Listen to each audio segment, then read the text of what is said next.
式。就今天有抗议活动，各地有，所以就不能断网，对吧？断网，停止办公。是，就奥米罗州的一个歌手，昨天晚上被杀了。我当时还不会，今年的蝴蝶，这样在国内的话叫妖物蛾子，对吧？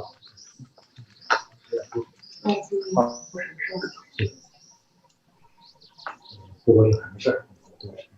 对，那这样来讲，那个人的有演讲稿吗？就是非常的。现在让瑞达去，哎呀，联系也联系不上。对，哎，他有演讲稿没有？之前没有说过，我们上不了。有没有？有还是没有？现在你手里有还是？哦，对，那就行。那就估计只能让他不会有什么事儿。对，那这样来讲，那个人的有演讲稿吗？就是非常的。现在让瑞达去，哎呀，联系也联系不上。哎，他有演讲稿没有？之前没有说过，我们上不了。有没有？有还是没有？现在你手里有还是？哦，对，那就行。这是我的，那就估计只能让他不会有什么事儿。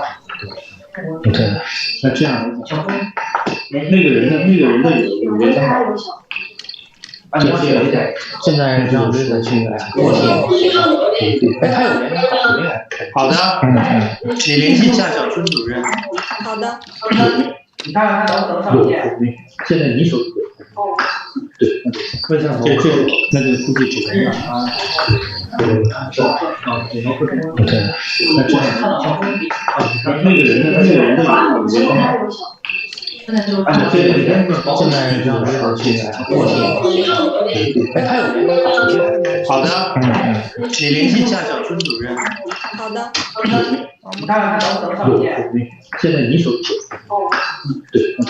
就行。那就估计只能让他不会有什么事儿。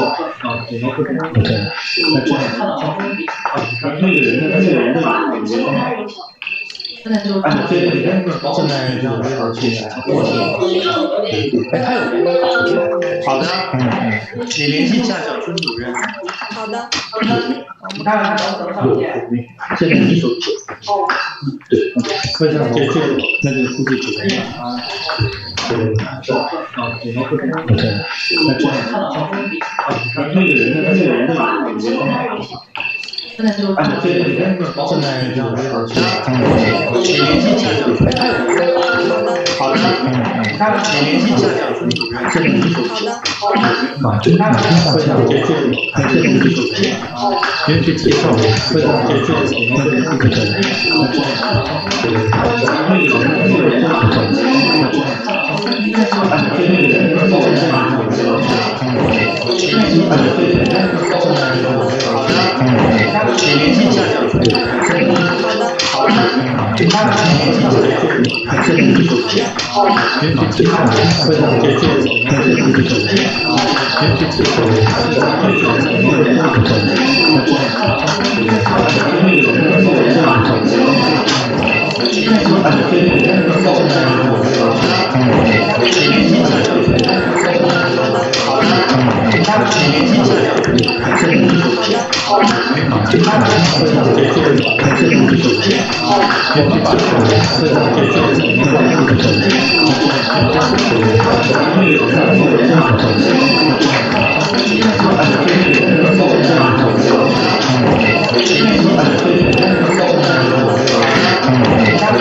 一下小孙主任。因为这介绍没有让哎，郑经理好。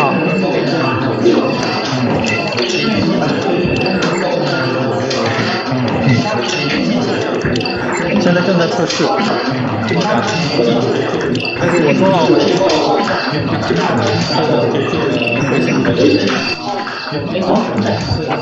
对。王市长，没有让有个突发情况，郑经理好。塞内加尔它是一个刚刚接到的通知，埃塞俄比亚现在国内发出紧急状况，AU 大楼被封了，然后埃塞俄比亚全国断网。现在这个 AU 的这个委员，我们是通过网络是联系不到的，通过电话，刚刚他们正在跟他有现在看看怎么解决这个问题因为他一个是昨天晚上刚刚接到昨天吧，埃塞俄比亚现在国内现在歌手被杀了，结果就是 AU 他们这几个州的埃塞就是现在我这边的这个上街游行，现在还在整个亚网络是联系不到的，所以这样电话刚刚 AU 大在就被现在看看上班了这个问题因为他不去 AU 大楼上不了网，但是他自己的网呢，埃塞俄比亚网络已经被埃塞杀了，结果就是 AU 他们这电州的，我们现在再联系他一下，看埃塞就是什么现在我这边的他那边上街游行，埃塞整个亚网络是联系不到的，所以这样电话我们完后 AU 大在比如说现在不是上班了，这个人，因为摩洛哥那边他不去 AU 大代表这个说一下情况。埃塞俄比亚网络内被埃塞杀了，结果摩洛哥这边发展再给这个局长，埃塞转到就是现在我这边的他那边的情况，埃塞整个亚网络是联系不到的，所以突然一下，我们完后 AU 大比如说现在不是上班，现在看如果能够摩洛哥那边他不去 AU 大代表这个说一下这块呢，埃塞俄比亚网络内被埃塞杀了。这个摩洛哥电话发展再给这个对，埃塞转到就是现在我这边的他那边的情况，埃塞可以网络联系所以突然一下，我们完后 AU 大比如说现在不是上班，现在看如果能够摩洛哥那边他不去 AU 大代表这个说一下这块呢，埃塞俄比亚网络联系微信电话直播发展再给打出本地的电话联系咨询是都是周日12点到使用微信突然一下，我们完后 AU 大比如说现在不是上班，现在看如果能够摩洛哥那边他不去 AU 大代表这个说一下这块呢，为什么这个微信电话喂打我说为什么现场没有什么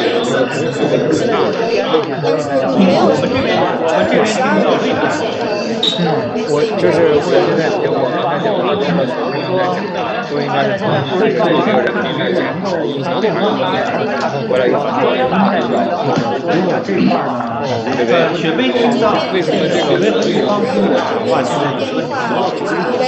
您说话没有？我觉得为什么现场一刷没问题，但是雪贝没有听到，没有这样说话了。就是在我就是这个都应该你看一下这个没有过来有，我也退了，我就是那个雪贝，你刚才推完之后，对不对？为什么这个有我能听到您说话没有？我觉得为什么现场一刷没问题，但是雪贝没有这样说话了？对，就是在那个回音就是这个发言就是他会不断的你看一下这个没有过来有，我也退了，我就是那个雪贝，你刚才推完之后，对不对？然后 AU 是对，是就是咱那个主持人那边要把外放关掉。对，他那边可能有哪个小方向。就是你那边，就是这边任何一个人，除了你们自己说话之外，你那边都有对，你那边会重复收一下我们这边的音，再从你那个喇叭里放出来。对，是，就是咱那个主持人那边要把外放关掉。对，要不然就是别人说话那边可能有哪个小方向。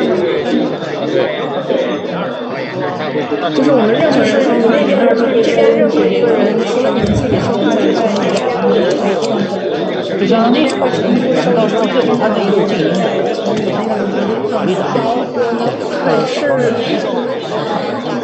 就是咱们的主持人这边要把外放关掉，要不然就是别人说话那边可能有两个小方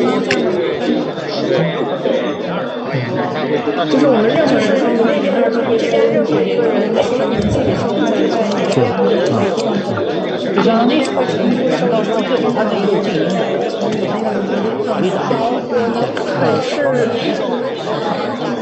就是咱们的主持人这边要把外放关掉，要不然就是别人说话那边可能有两个小方手机或者是任何的外放，用一个电脑，但是这个电脑是不直音，你看一下可不可以？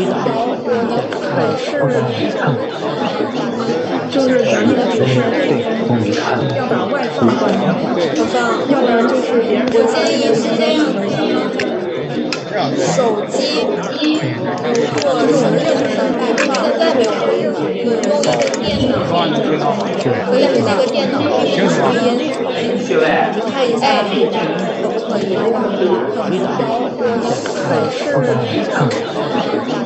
就是咱们的主持人这边要把外放关掉，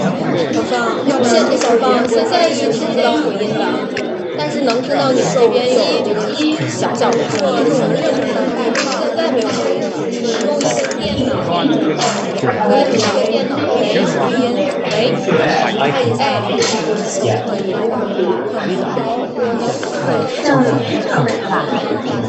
就是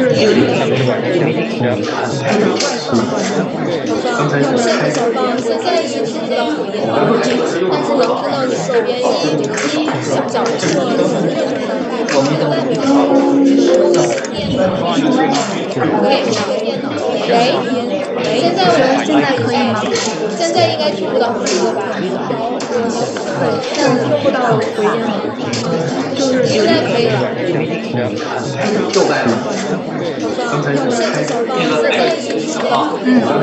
学员能听见我说话吗？可以，小小的声音。是按照原来那样。可以这个电脑喂，现在我们听见我吗？可以的，现在应该听不到回音了吧？听不到回音了，就是现在可以了。只是他现在是刚刚雪薇建议说可以，小小的声音。no，是按照原来那样。可以这个电脑喂，现在我们听见我吗？可以的，可以听到。哎，雪薇，就是那个小春教授的那个 PPT， 你看一下。好的。你打开来看一下，我到时候因为现在埃塞那边小春网络的问题，雪薇建议说估计你先打开让我看一下。是按照原来那样。我打开了。可以这个电脑喂，现在我们听见我吗？可以的，可以听到。哎，雪薇，就是那个小春教授的那个 PPT， 你看一下。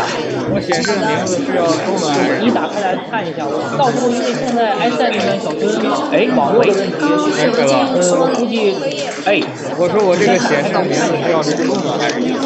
你是显示的是？我现在显示打的是英文。哎，雪薇，要写植物吗？单位快吧。我显示的名字是要中文还是？你打开来看一下，我到时候因为那我现在让网络的问题，估计我说我这个显示的名字是要是中文还是英文？这个我给了你个3元版，我现在显示打的是给他们好像删减英文。哎，雪薇，你动一下这个共享，我看第一页，第二页，你打开来看一下。哇，到时候那我现在让网络的问题，估计我说我这个显示的名字是要是中文还是英文？这个我给了你个3元版，我现在显示6页。主要是前5页。哎，雪薇，你再往共享，你看第1页、第2页，哇，看不见。那我现在这个介绍的是常见的情绪说明。哎，就是到时候，比如说你能够看着他这个做简单介绍吗？第6页，看一下。你先看一下，不行，那咱就把这个环节先。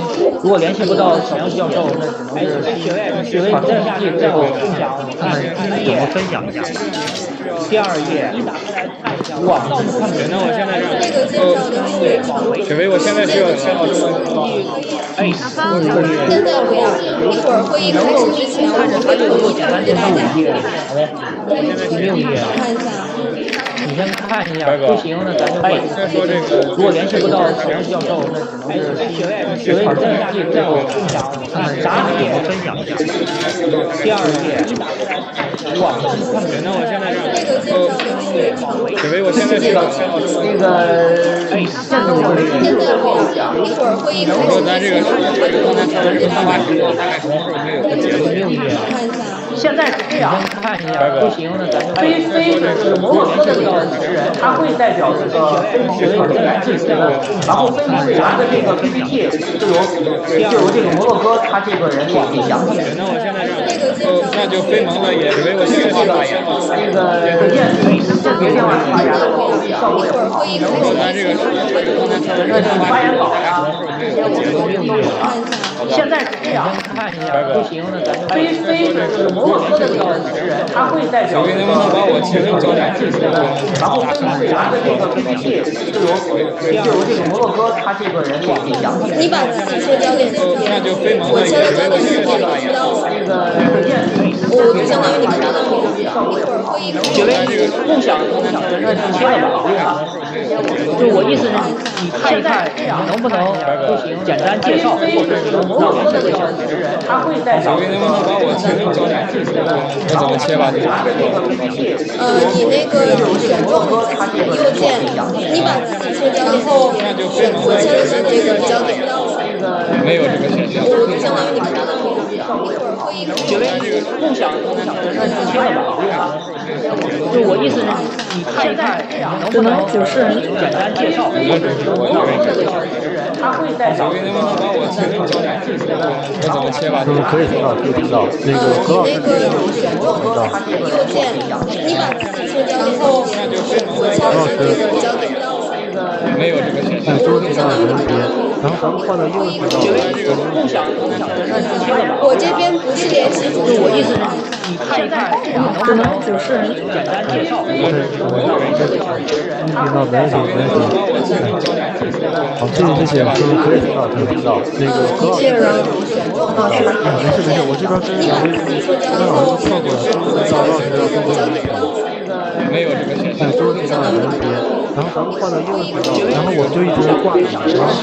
我这边不是联系主持人，我意思是，你看一看能不能就是简单介绍，或者是摩洛哥的这个主持人，他会代表这个好，谢谢，可以听到，可以听到。那个何老师，你把那个账号切成没有这个选项。桌子上有人别，然后咱们换到右边道，然后我就一直挂着。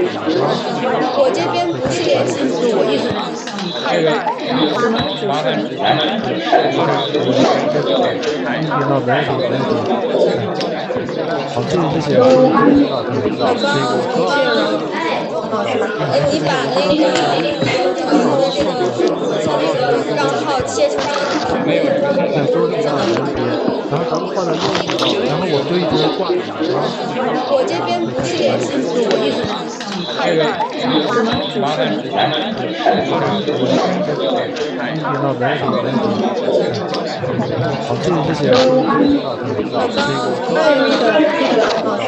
你把那个账号切成没有这个选项。对，现在过一下。我这边不是联系主持人，我意思是，你看一看能不能就是简单介绍，或者是摩洛哥的这个主持人，他会代表这个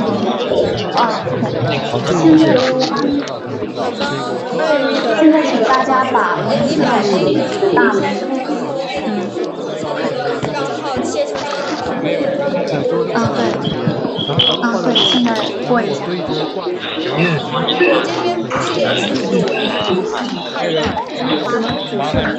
好了，我这儿可以，但是还有2个交战。OPPO R11是谁呢？是我这边，这个可以忽略。好，那我先一个跟你对一下，就是。对，现在过一下。对，修。进来了，进来，要不好了，我这儿用的是拼音。要不可以，但是还有2个交战。中文。对。是我这边，这个可以忽略。对，好，那我先一个跟你对一下，就是。Rida，有 P 的，那个是 Rida， 进来了，要不用的是电视。要不可以，但是还有2个交战。中文。是我这边是可以忽略。We are making sure that 对，好，那我先一个跟你对一下，就是。Rida，有 P 的，那个是 Rida， 进来了，要不对那个改，不用，还有2个对，干嘛？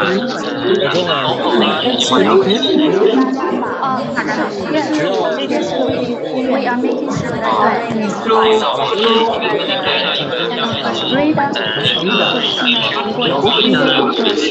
现在是这样，内蒙进来，内蒙要不现在不用打来小哥能看到那个吗？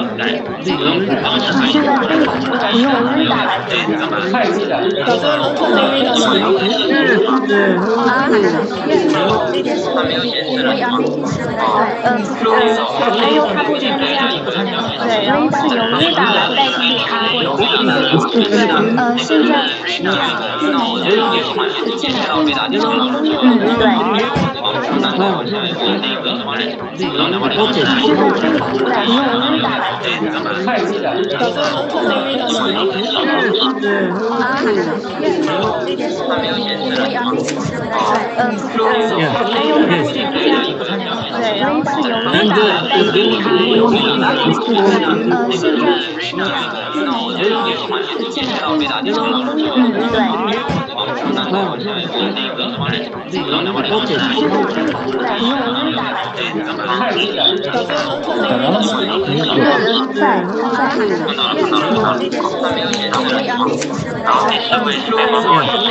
他还是有雷达，对，他还是有雷达，对，还是有雷达，对，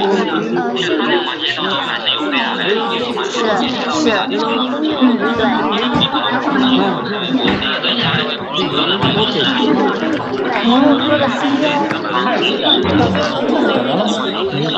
他还没有上来。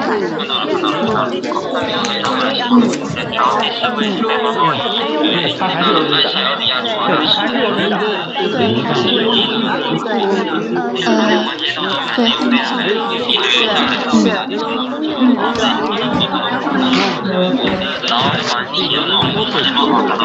摩洛哥的新疆，他还没有上来。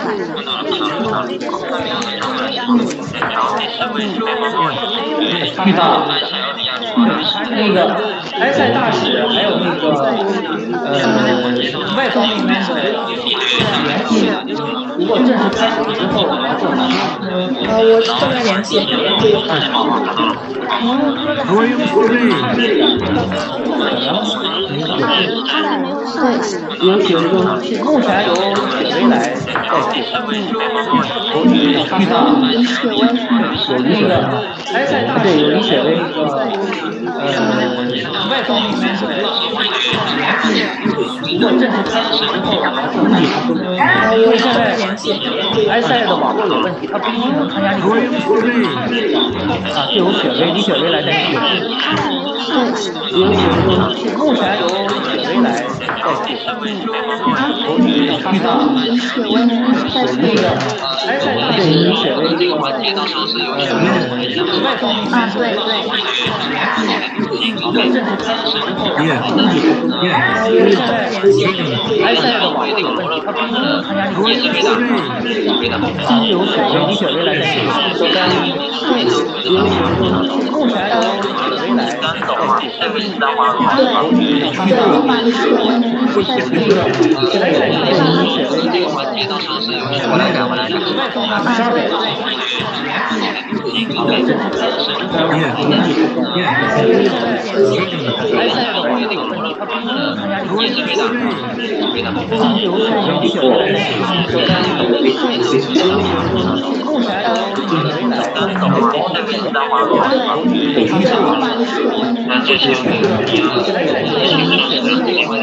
反正一律师到时候他不会把你有黄色，你知道吗？黄生宇那个黄生宇老师，对，就直接由他们播放视频。那其他的就是还有那个打无名的这个，你这位是？我应该现在没打的。反正一律师到时候他不会把你有黄色，你知道吗？对，这个他只是对，他只是参与会他们播放视频。那其他的就是还有那个好，我把他们叫过来。我应该现在没打的。反正一律师到时候他不会把你有黄色，你知道吗？对，这个他只是对，他只是参与会他们播放视频。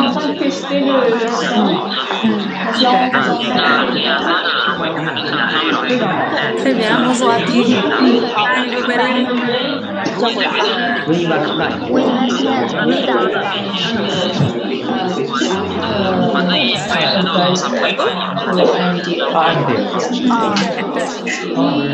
这个他只是对，他只是会他们。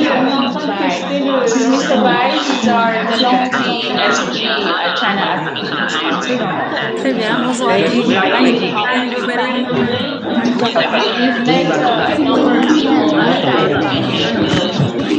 大家好，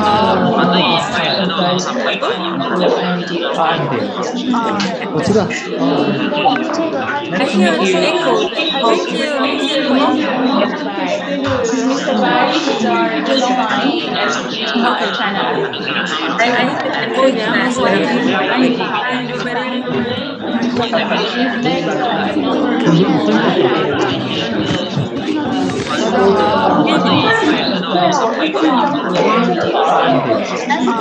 知道。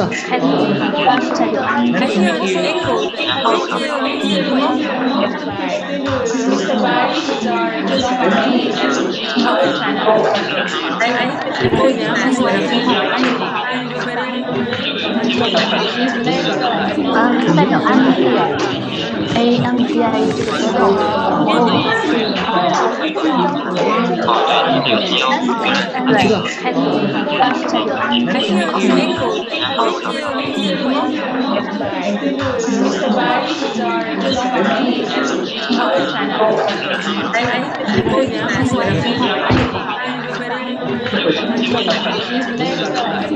代表AMBI 这个活动。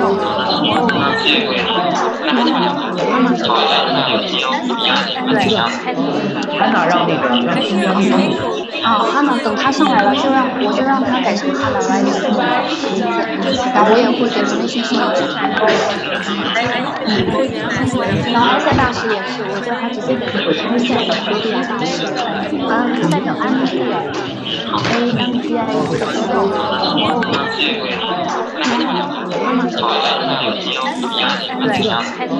汉娜让那个哈娜等他上来了，我就让他改成哈娜来名字，然后我也会给你们信息。然后这个大师也是，可以，代表安妮。白哥，哎，汉娜让那个哈娜等他上来了，哪个？改成哈娜来名字，然后我也会给你们信息。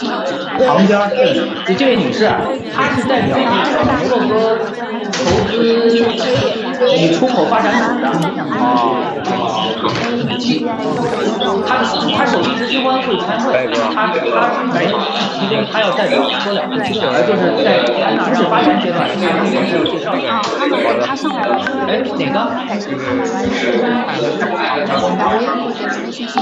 旁边这位女士，她是代表摩洛哥投资与出口发展组的。他首席执行官会参会，他没有，因为他要代表说两句，就是在安娜让发展阶段，他给我介绍一下。哪个？旁边这位女士，她是代表摩洛哥给你们这边提一个需要我们来操作吗？他手机不需要的，或者让那个几位女方让小芳给我看一下主持人的功能。旁边这位女士，她是代表你们那边给你们这边提一个。需要我们来不需要的。Yeah, I told you if you want to 让小芳给我看了。I'm now going to Hannah. 旁边这位女士，她是代表你们那边一会儿会议给你们这边我会用中文请大家在画面下按需要9分，同时选择将原型的中文，然后英文这部分的话就是让小芳给我看了。I'm now going to Hannah. 旁边这位女士，她是代表你们那边一会儿会议给你们这边我会用中文，请大家在画面下按需要9分，同时选择将原型的中文，然后英文这部分的话就是不好意思打扰一下，这一段需要翻译老师翻译吗？旁边这位女士，她是代表那边一会儿会议给你们这边我会用中文，然后在画面下麻烦你这边注意一下，同时请大家在这边现在有声当原声不打扰一下。这一段需要翻译老师翻译吗？直接用英语。用声那边是要这个外放的还是有回家？Dear speakers and English guests, now we are going to check illustration to make please check and select the language at the bottom as I was showing this picture. English channel, select English channel and mute the original voice. Dear speakers and English guests, now we are going to thank you and select English channel and mute the original voice. Please check and select 各位中方的发言嘉宾，方这边华荣会长、贤茂会长，还有这个王会长，麻烦各位在我们下方的传译按钮前面有一个小地球，选择中文。同时呢，请大家选择将原型写亮音。如果大家做到了之后，麻烦给我一个手势。发言嘉宾，军方这边华荣会长、贤茂会长，还有这个王会长。对，地球这边也选择中文。另外选择将原始语音的小静音选择中文。同时呢，请大家选择将原型写亮音。地球这边录像表情地球。如果大家旁边有一个地球，给我一个地球。发言嘉宾，表情旁边有一个。哎呦，我选的中文了。对，另外选择将原型静音。对，地球这边也选择中文。另外选择将原始语音的小静音选择中文。同时呢，请大家选择将原型好的地球我们这边都已经 OK 了，请请陈老师继续。如果大家旁边有一个地球，给我一个地球。表情旁边有一个。哎呦，我选的中文了。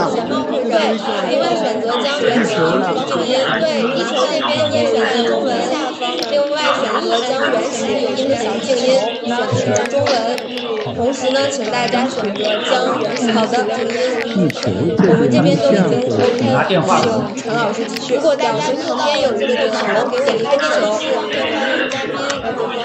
表情旁边有一个。哎呦，我选的中文了。抱歉打扰领导，我选择了地球了。传译之后，地球那边也选择中文。另外选择将原始语音的小静音选择中文。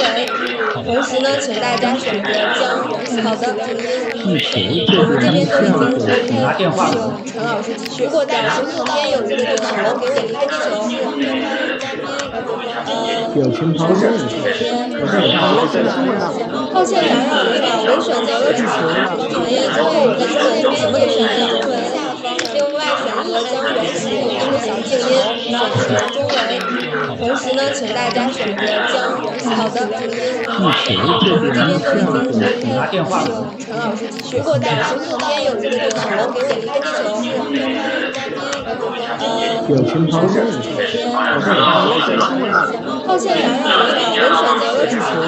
传译之后，地球那边也选择中文。另外选择将原始语音的小静音选择中文。同时呢，请大家选择将原型好的。地球这边录像表情地球。旁边有一个地球，给我一个地球。表情旁边有一个。党主席、副主席、王会长、秘书长。另外选择将原始语音的小静音选择中文。同时呢，请大家选择将原型好的。地球这边录像表情。旁边有一个地球，给我一个地球。表情旁边有一个。党主席、副主席、王会长。党主席办完周吧。另外会长。副主席好。好的。地球这边录像表情。没多少，小王队长也是主。表情旁边有一个。党主席、副主席、王会长。党主席办完周吧。会长。女士，副主席好。好的。地球这边录像表情。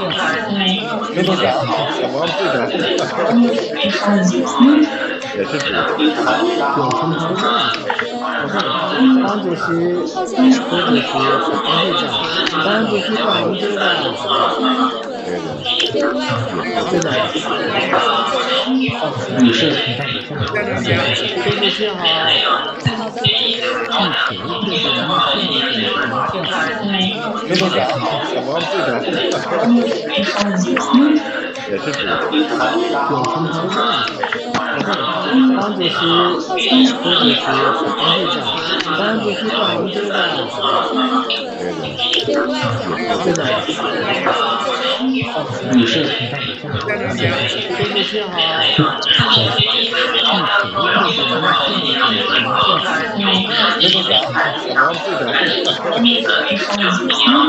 也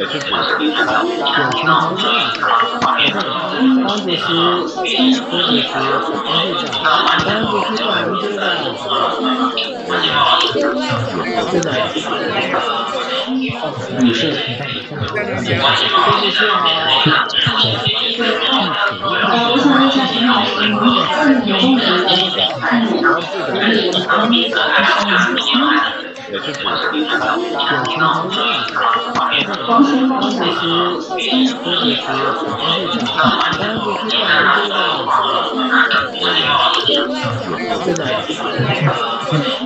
女士。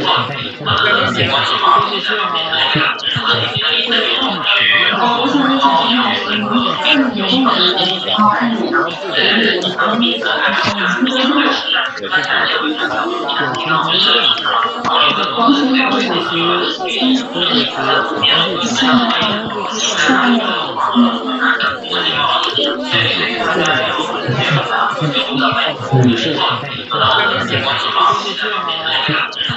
可以的，要不要开口？继续，这样子，然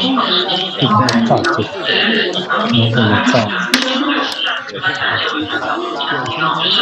对，那这样调到面。可以的，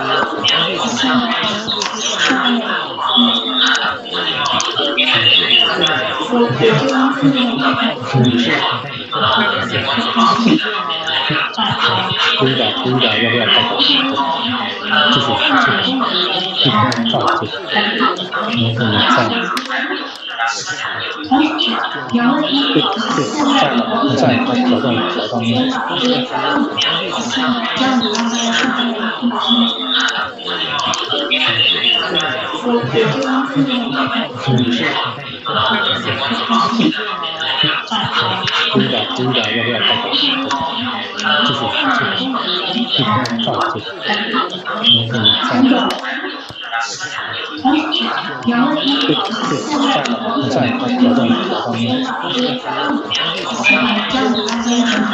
后呢，这样。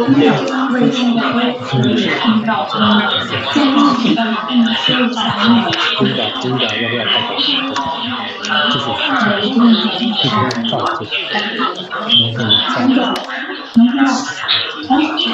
续，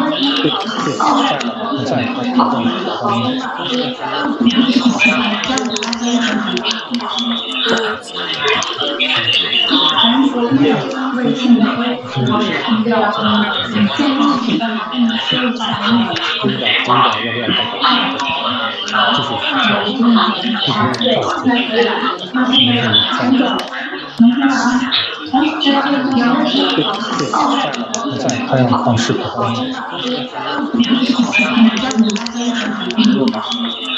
有没有人看视频？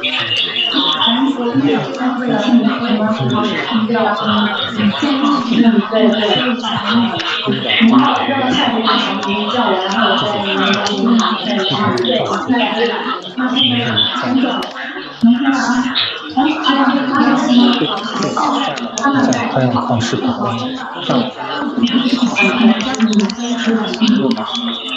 有没有人看视频？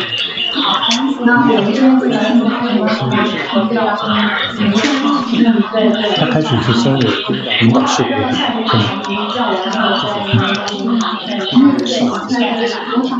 但是那就说开始就开始，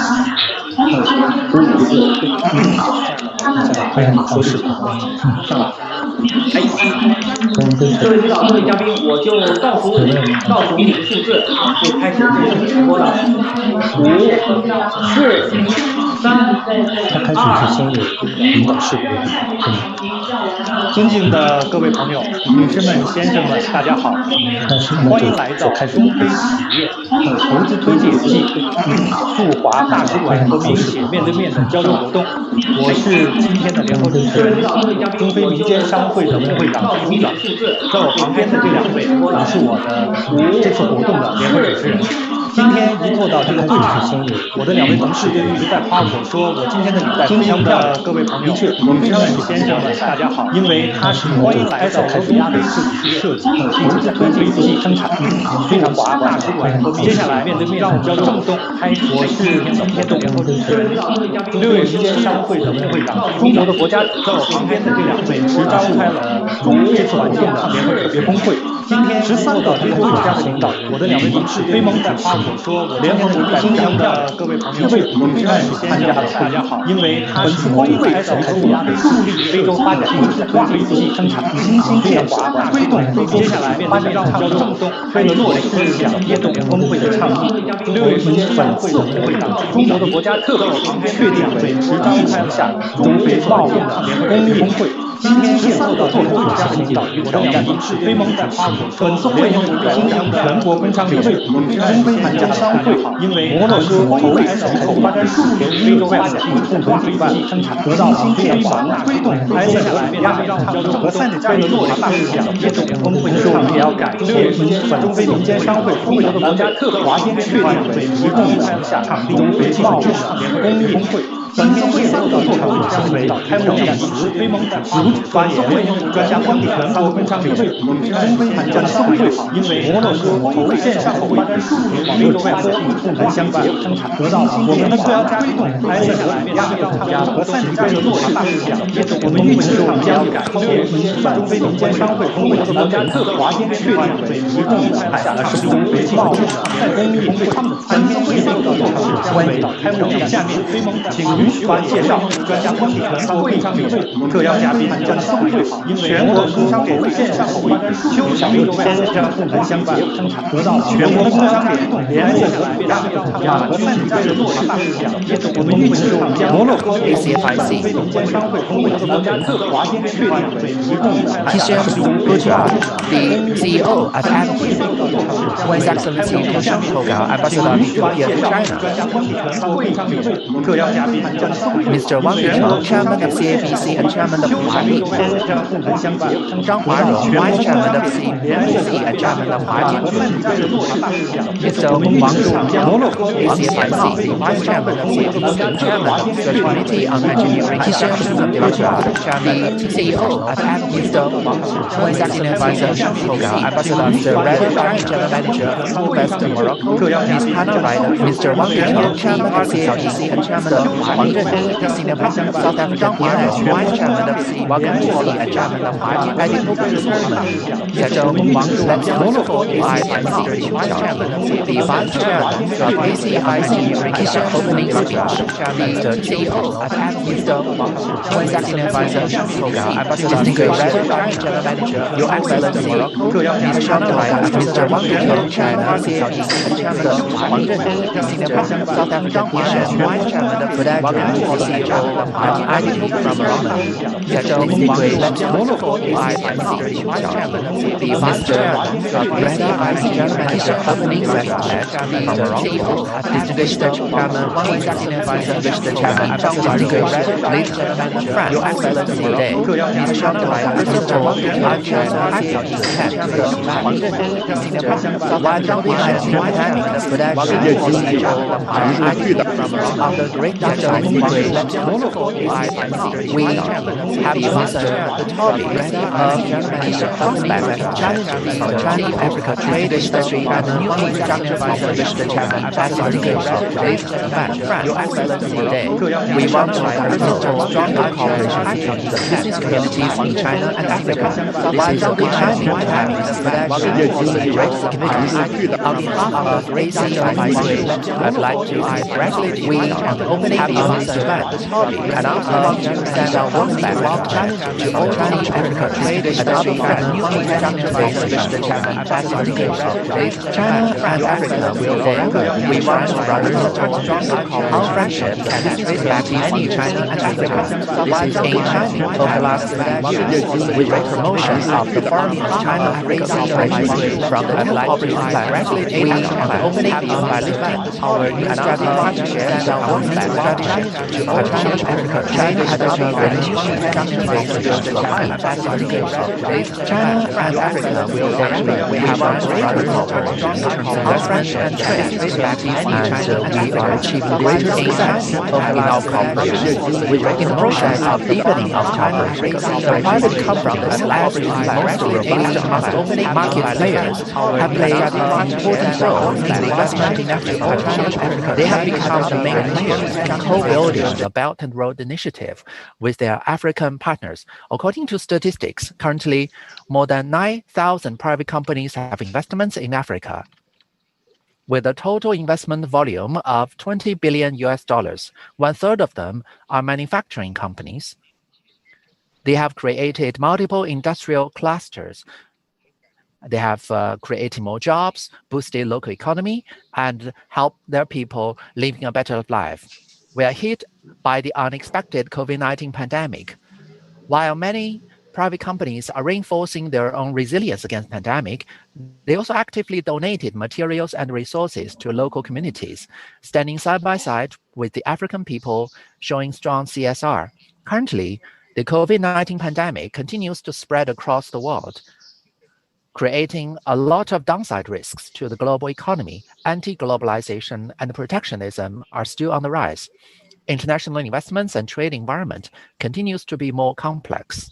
Facing these new challenges and the new situation, China and Africa have to tackle the common task of combating the pandemic, stabilizing the economy, and guaranteeing people's basic livelihood. More than ever before, both sides need to show solidarity and deepen our cooperation. It's time for business circles in China and Africa to join forces in order to overcome the difficulties side by side. I hope all the entrepreneurs in China and Africa can take this event as a great opportunity to reinforce your cooperation under the BRI initiative. We need to speed up the implementation of the plans outlined in the Forum on China-Africa Cooperation. In particular, we need to be strongly promoting industrial cooperation. We can explore new investments and cooperation opportunities while at the same time jointly combat the pandemic and resume production. We need to safeguard the security of our industrial chain and supply chain. Together, we can build the Belt and Road into a road of cooperation, of safeguarding our people's health, of promoting social and economic recovery, of unleashing the growth potential.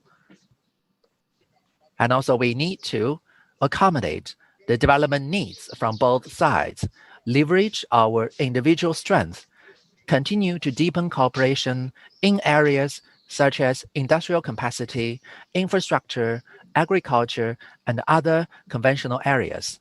And at the same time, we can explore new growth momentum in areas such as digital economy, smart city, clean energy, 5G, etc., so that we can achieve win-win and promote the revitalization of the African continent. Ladies and gentlemen, friends, we want to promote a stronger community of a shared future. This calls for continuous efforts between our governments. We also need to have a multi-channel, multi-dimensional communication in the private sector to enhance mutual understanding and trust. All China Federation of Industry and Commerce is the most influential organization of this kind in China. We are also the member of the implementation committee of the FOCOC Forum. We successfully hosted 2 forums of China-Africa private company cooperation. We do encourage capable, reputable Chinese private companies to invest in Africa to achieve reciprocity and a win-win. In this new situation, we are willing to work with the African Union and African countries and your governments and chambers of commerce to have a closer interaction, to set up mechanisms to implement the consensus reached by our leaders during the Forum for China and Africa Cooperation, to continuously guide Chinese private companies in deepening their cooperation with Africa so our trade, investment, and cooperation can get on a new stage. I strongly believe that as long as we remain true to the principle of being amicable and honest, be determined, join hands, stand side by side, we can see the opportunities in the context of the pandemic crisis and achieve more for better welfare for our people. I wish this event a complete success.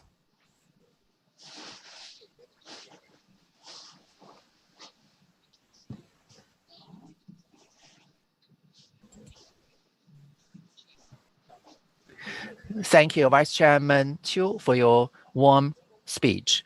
We know that the All China Federation of Industry and Commerce is the family of Chinese private enterprises. And during the pandemic outbreak, especially the Department of the International Liaison of ACFIC has given us a lot of warmth and help to assist us. So at the same time, I want to thank ACFIC. Now I want to invite Mr. Rida. Rida will speak on behalf of the African parties. Hello, everyone. Excellencies, honorable speakers and guests, I would like to thank you for joining us at this forum on post-pandemic China-Africa trade, industry, and new infrastructure cooperation. This forum is within the Africa Investment Meetings roadshow that we are organizing in partnership with the MDO and with the CABC that we organized since 2018, and this is its third edition. All our forums was very successful and gathered very high-level investors and presented so many opportunities in investment in African market. Unfortunately, His Excellency Albert Muchanga, Africa Union Commissioner on Trade and Industry, could not attend this meeting due to technical problem on internet that he has been facing today in the head of the Africa Union. But I will try to share his presentation about African Continental Free Trade Area that he already presented in our previous African investment meeting.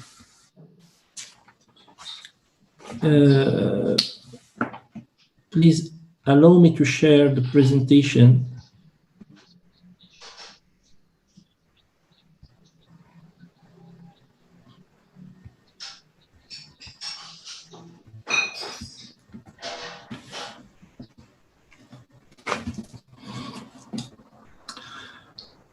So this is His Excellency Albert Mudanda Muchanga, Commissioner for Trade and Industry of Africa Union, and this was his presentation.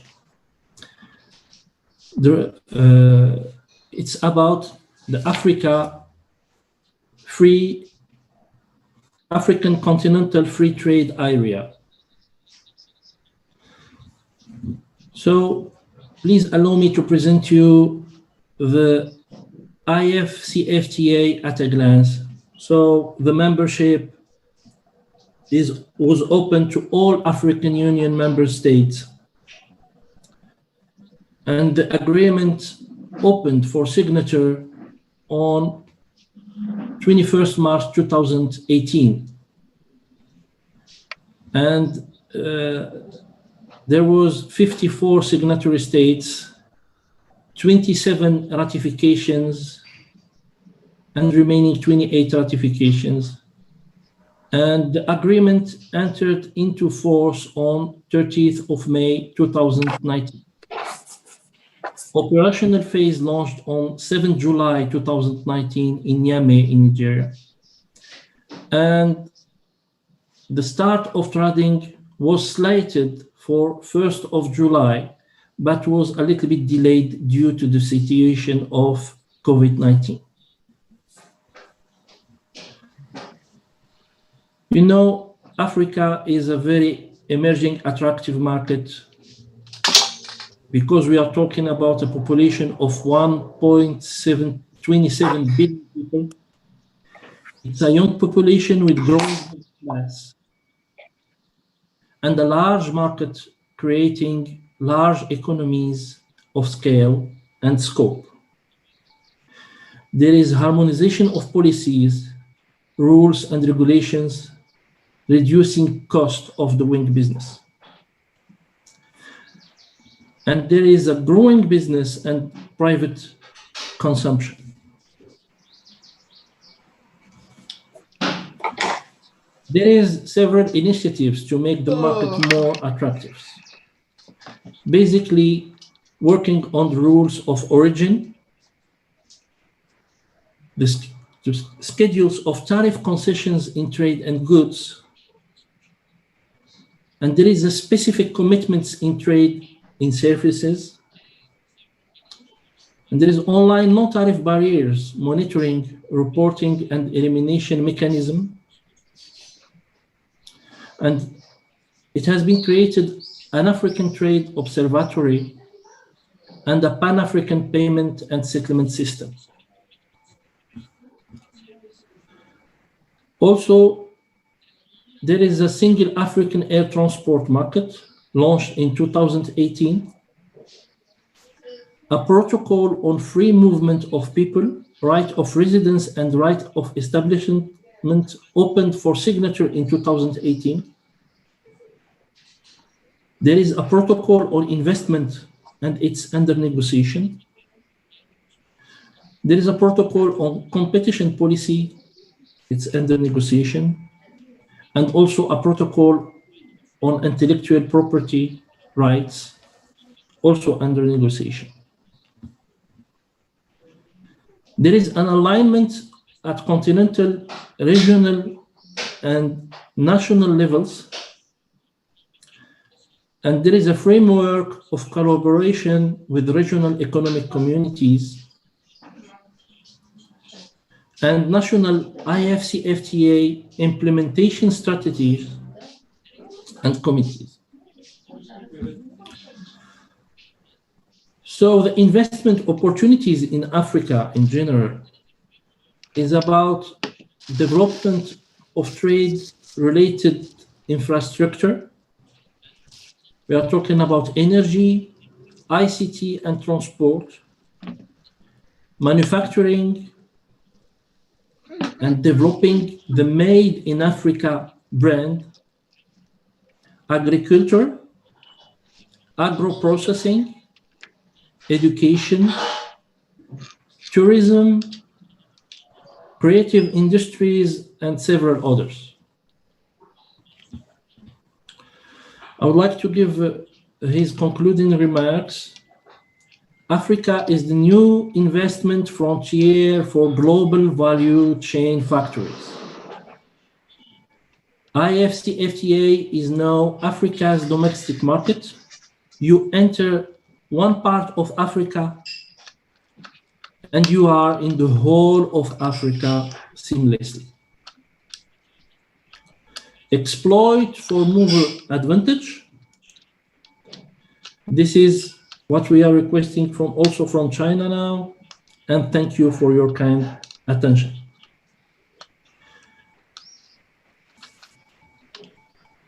I think that Madame Sana Lahlou from IMDU, she is the strategic advisor and senior advisor on Africa.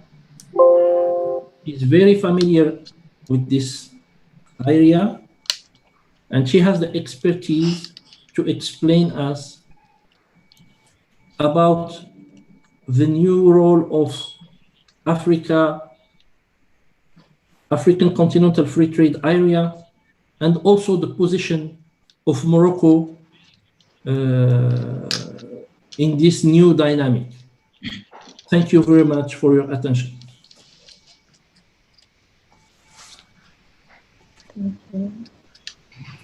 Thank you, Tolga. And thank you for your introduction of the African Continental FTA. Now I would like to give the microphone to Sandy. Sandy graduated from Peking University. She is also the director of International Liaison Department of the CABC, and she's also a CG team special commentator. So let's give the floor to Sandy.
So distinguished guests, ladies and gentlemen, good afternoon.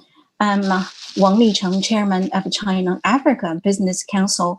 Welcome to the webinar today to discuss the prospects and challenges of China-Africa trade, industry, and new infrastructure under the epidemic situation. And half a year has already passed. We're getting into the second half of 2020, but I feel that I have done nothing, but a half year has already passed. So this year is really very special. The public health incident caused by COVID-19 is still fermenting rapidly. There are already 215 countries and regions in the world affected, with a cumulative number of confirmed cases of more than 10 million. So this is a true challenge for the world. And in Africa, there are about 400,000 confirmed cases in Africa right now. So the world is still in a very dangerous situation. Africa as one of the areas of global concern for the prevention and control of the global epidemic and its effective control of COVID-19, it's really very important for world efforts. So China-Africa Business Council pay much attention to the development trend of COVID-19 in Africa. Although a lot of us are in China, but we are really concerned with Africa and also African people. We really hope that different countries in Africa can tide over this crisis and can deal with the COVID-19 epidemic successfully. And China-Africa Business Council is an international council. It is under the All China Federation of Industry and Commerce. It is especially targeting Africa. Ever since its establishment in 2006, it has been participating in China-Africa economic and trade cooperation in different ways, promoting China-Africa friendship and cooperating with various work of the China-Africa Cooperation Forum. There are more than 1,000 member companies, and 400 of them are local African companies. During this pandemic, China-Africa Business Council took the initiative to help Africa and work together with Africa to prevent and control the epidemic. For example, together with the Kunming Pharmaceutical, Senshore Biotech, IA Express, and Ethiopian Airlines, we responded quickly to the Ethiopia Ministry of Health in 72 hours for the testing. And up until now, the member companies of China-Africa Business Council have donated more than $2 million to more than 20 African countries. I think this is our responsibility, and I believe that the China-Africa Business Council, in particular the member companies of our council, will continue to try our best to help the African countries to deal with this COVID-19 crisis. We will do our best. And we are together with African countries. Ladies and gentlemen, this year marks the 20th anniversary of the establishment of China-Africa Cooperation Forum. In this global epidemic, how shall we better promote the economic and trade cooperation between the two sides? I think no matter how serious this crisis is, it will get over in one day, and society needs to move on, although we are still in this epidemic right now, but we are considering after this epidemic, how can we accelerate the pace of economic and trade cooperation between the two sides so that we can mitigate the losses as a result of this epidemic. Therefore, China-Africa Business Council will actively respond to President Xi Jinping's initiative at the China-Africa Summit for the solidarity on solidarity against the COVID-19. And we, in different areas, we hope that we can help more young people and women in Africa to be employed and to improve the local public health and livelihood facilities. And in the following areas, we hope that we can play a better role as a platform. First, we will continue to play a role as a platform. We hope that we can build an information platform for pandemic prevention and control materials. At present, the prevention and control of COVID-19 epidemic is still the primary task of African countries. At the same time, other infectious diseases such as malaria, tuberculosis, and TB, Ebola, and AIDS also bring multiple challenges to Africa. Ever since the first confirmed case in Africa on February 15, we have a special committee on medical innovation under our council. We began to produce very important products based on concerning drugs, testing, reagents, bacterial supplies, and protective supplies, etc. And we are ready to provide this kind of materials for you. And we are transporting all these materials to African countries. I think we are shouldering the common responsibilities. A lot of member companies of China-Africa Business Council are doing their corresponding work. For example, we have the Kunming Pharmaceuticals in Uganda. It established a medical center, and also Sanshou Biotech provided testing reagent, and also we have the Good Doctors online medical platform, and they are all helping to help the African countries to respond to this epidemic. Secondly, we will continue to strengthen the construction of the organizational platform. We prepare for the project construction and development special committee, and we are preparing to establish Zhejiang Africa Service Center. And we try to we also try to establish the Belt and Road International Business events, settlement centers in Nigeria, Angola, Ethiopia, and Madagascar. We established a special country groups to provide different services concerning laws and settlement. We will follow the development trend of China-Africa cooperation, helping the contractors to elevate themselves into developers. Our special committee on engineering, construction, and development consists of members from 50 China-Africa engineering, construction, investment, development companies. And also we are rallying onto board the experts and scholars in the field so that in the future they will become a special platform featuring China-Africa engineering, construction, and development. Recently, in some key provinces, especially Zhejiang province, we are actually encouraging them to have a substantial cooperation with African entities to provide the feedback to Zhejiang provincial companies working in Africa.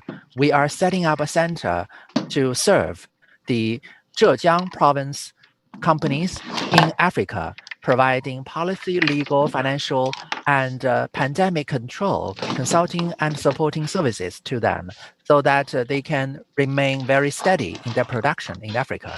And thirdly, to communicate the positive messages. We need to have a people-to-people cooperation and cross-cultural communication. We're working closely with StarTimes, CGTN, to work on the public communication in Africa. We are proactively involved in the special report by StarTimes in combating COVID-19 to demonstrate our joint efforts. We are also carrying out public interest innovation contest attended by African youth so that the young leaders of the both continents can work and communicate with each other. Dear entrepreneurs and friends, after the pandemic, we will enter a different world because the international environment and development space will undergo profound changes. The great age of global division of labor is upon us. In the future, we may have several international manufacturing and supply chain clusters. And we have full confidence that Africa will become a very important global manufacturing cluster in the future. I'm leading Holly Group. Since 2000, we went on the journey of internationalization. We have obtained a lot of lessons and experiences. I believe that when you go global, you should not be blind. You need to follow the resources, follow the market opportunities, nurture cross-region, cross-national ability in operation, continue to develop your business overseas. Africa is a must-go destination for us in the future. It has the greatest potential. It has 1.2 billion population, very young population, very fast population growth. And in most countries, it is full of opportunities with huge market. Holly Group, in our 20 years of internationalization, we have made the choice to choose Thailand, Mexico, and Morocco, and Uganda as our go global destination. We have factored in the following issues. We are not just looking at market opportunities. I fully believe that more Chinese companies will go global and will become more globalized, and Africa will be a key choice for their international strategy. Holly is using its own experience to speed up our presence in Uganda and Morocco. We want to build Chinese industrial parks in those two countries. Dear friends, 10 years, 5 years from now, when we look back to today, we know we encountered great international trade and environment challenges, especially the pandemic, and also many countries, the protectionism and anti-globalization are on the rise. Those are not good things. But to take a long-term view, I think they may actually be a good opportunity because they are forcing us to change. Chinese companies will have the opportunity to become an MNC, multinational corporation, if they are able to withstand these external shocks. They don't become natural cross-national companies naturally. So under these downside risks and the pressure, I think it's a good thing for the Chinese companies.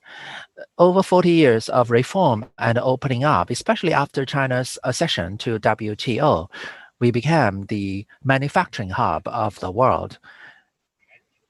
Made in China, sold in the world, this has become a catchphrase of the global community. But in the future, of course, there's so much more we can do. President Xi Jinping is advocating the Belt and Road Initiative. In essence, this idea means that Chinese companies not only make money for themselves, they also need to help peoples around the world to live a better life, to develop better. And also our cooperation in relocating excessive capacity from China to other countries are the natural path towards a community of shared future. China's development will help other countries.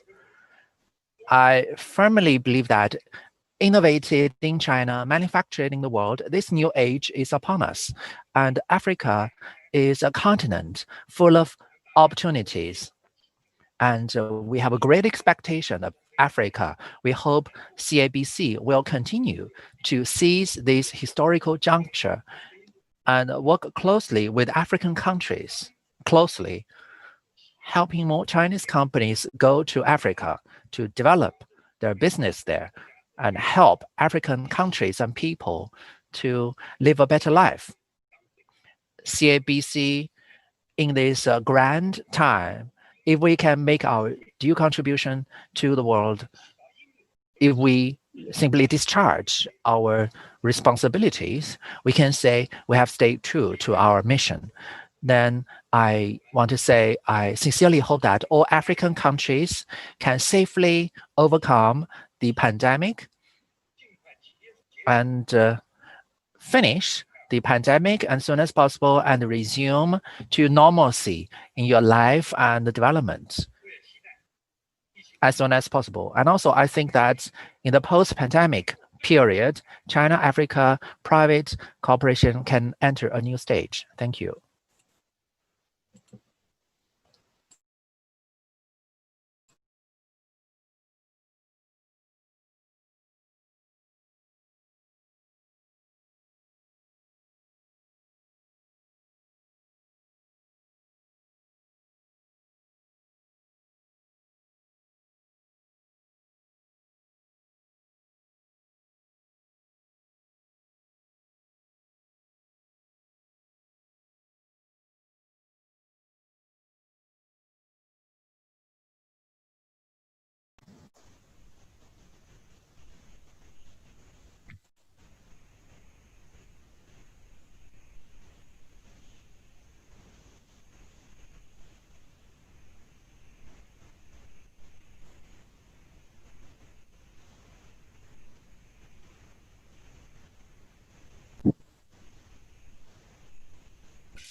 Thank you very much, ladies and gentlemen, participants.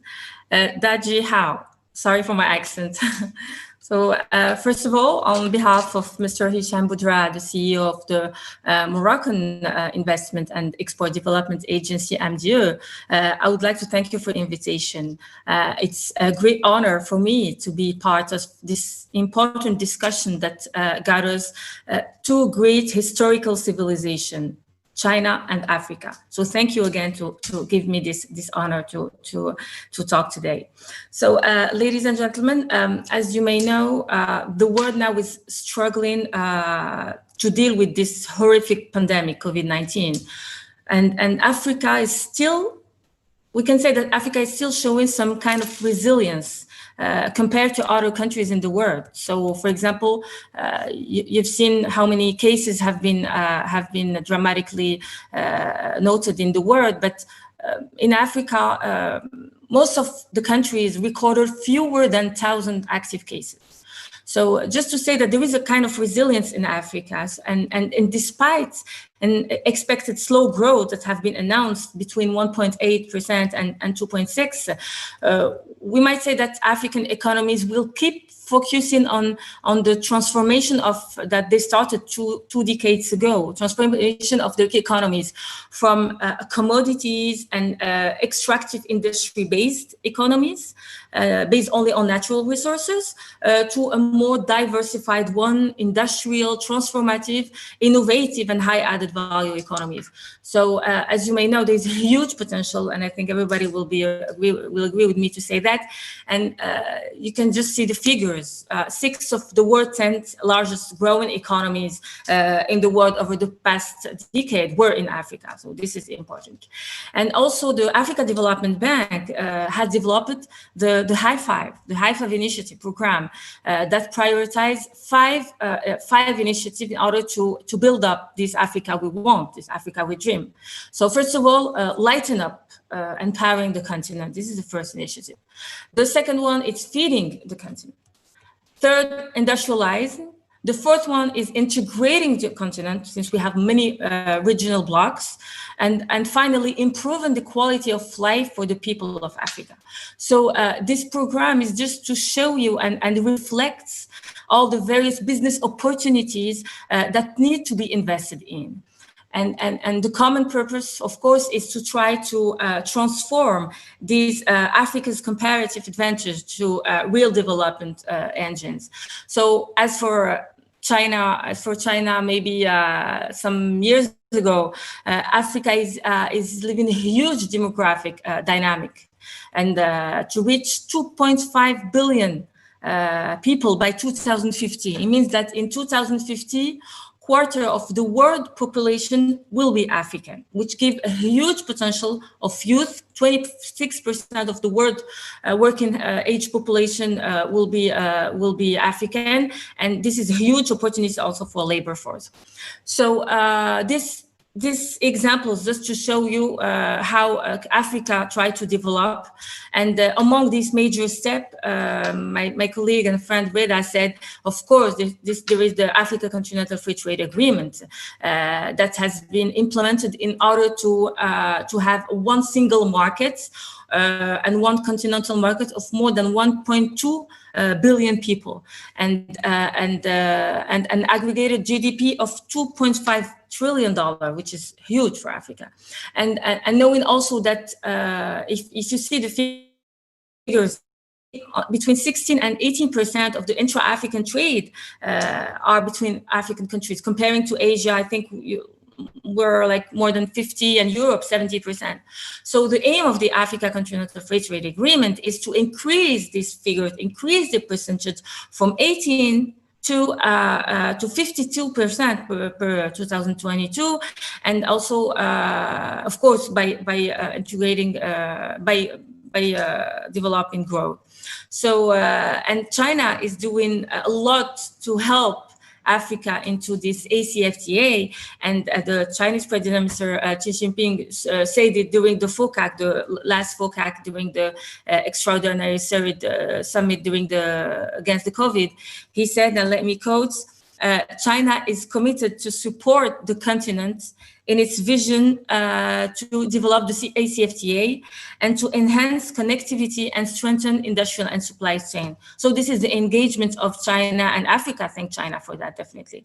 So as you may know, also the Africa-China relations have been following the same step forward. So the implementation of the China BRI, the One Belt, One Road initiative, is definitely helping Africa to develop, and will definitely also tighten sustainable relations between Africa and China. And knowing that today, 39 countries in Africa per 54 countries have already signed the BRI in Africa. So this is very important, meaning Africa is really engaged in this wonderful, great Chinese initiative in the world. And maybe some other figures that shows that is that today China is the Africa first trading partner. China also invested in Africa around something like $12 billion of greenfield projects, according to UNCTAD. And in terms of FDI stock, China keeps performing at the top 5 countries providers with approximately $67 billion of investment last year. So, explaining that and explaining the potential, how this post-COVID will be for Africa and for the relation between China and Africa. So China supported, of course, a lot of African countries in this pandemic, and including Morocco, by giving them, first of all, experience sharing, but also medical health. So we thank you for that. And we say, as we say, this is a Moroccan proverb that say it is during this time of need, for example, that we really see who are our friends and who we evaluate, and we strengthen our friendship. So I think China definitely show that. And also I think that this pandemic, of course, it's horrific, but it also gives a lot of opportunities to Africa. Let's be optimistic. Africa should be prepared for the day after. As we say, taking the best part of it. First of all, supply chain storage. We've seen that everything has been blocked. So I think Africa might be the tool to this shortage of logistics. Industrial relocalization also will push manufacturers from developed countries to promote more remote in a more short geographic position. And Africa is the best location, for example, from Europe. And also, I think Africa should put a kind of leapfrog on ICT, on digitalization, in order to better respond to and position itself to the global value chain. And I think for talking about China, I think it's China-Africa relations now have been for decades built mostly on trade. After the BRI, it moved a little bit on investment. But I think now China really has to put promoting in public and private partnership in strategic fields in Africa's growth. We need China. Africa needs China to develop its own industry. So you have the experience, and we are following your path. So I think this is the time of where we can really do this leapfrog and learn from your experiences in many sectors, including infrastructures, transportation, health, education, ICT, renewable energy, green city, smart cities, and others. So I think there's a huge potential for that. And Africa also, as I said before, should kind of play a role between China and the other Occidental countries, like Europe, for example. You know that including the One Belt, One Road initiative, the maritime Silk Roads involved the East African countries like Ethiopia, Djibouti, Kenya, Tanzania, Madagascar, South Africa, and in the north with Egypt, Algeria, Morocco, and also into Africa within some countries like Congo, Zambia, and Zimbabwe. And I think China developed already this relationship, but has to be now in this post-COVID situation, focus on some mature countries that has already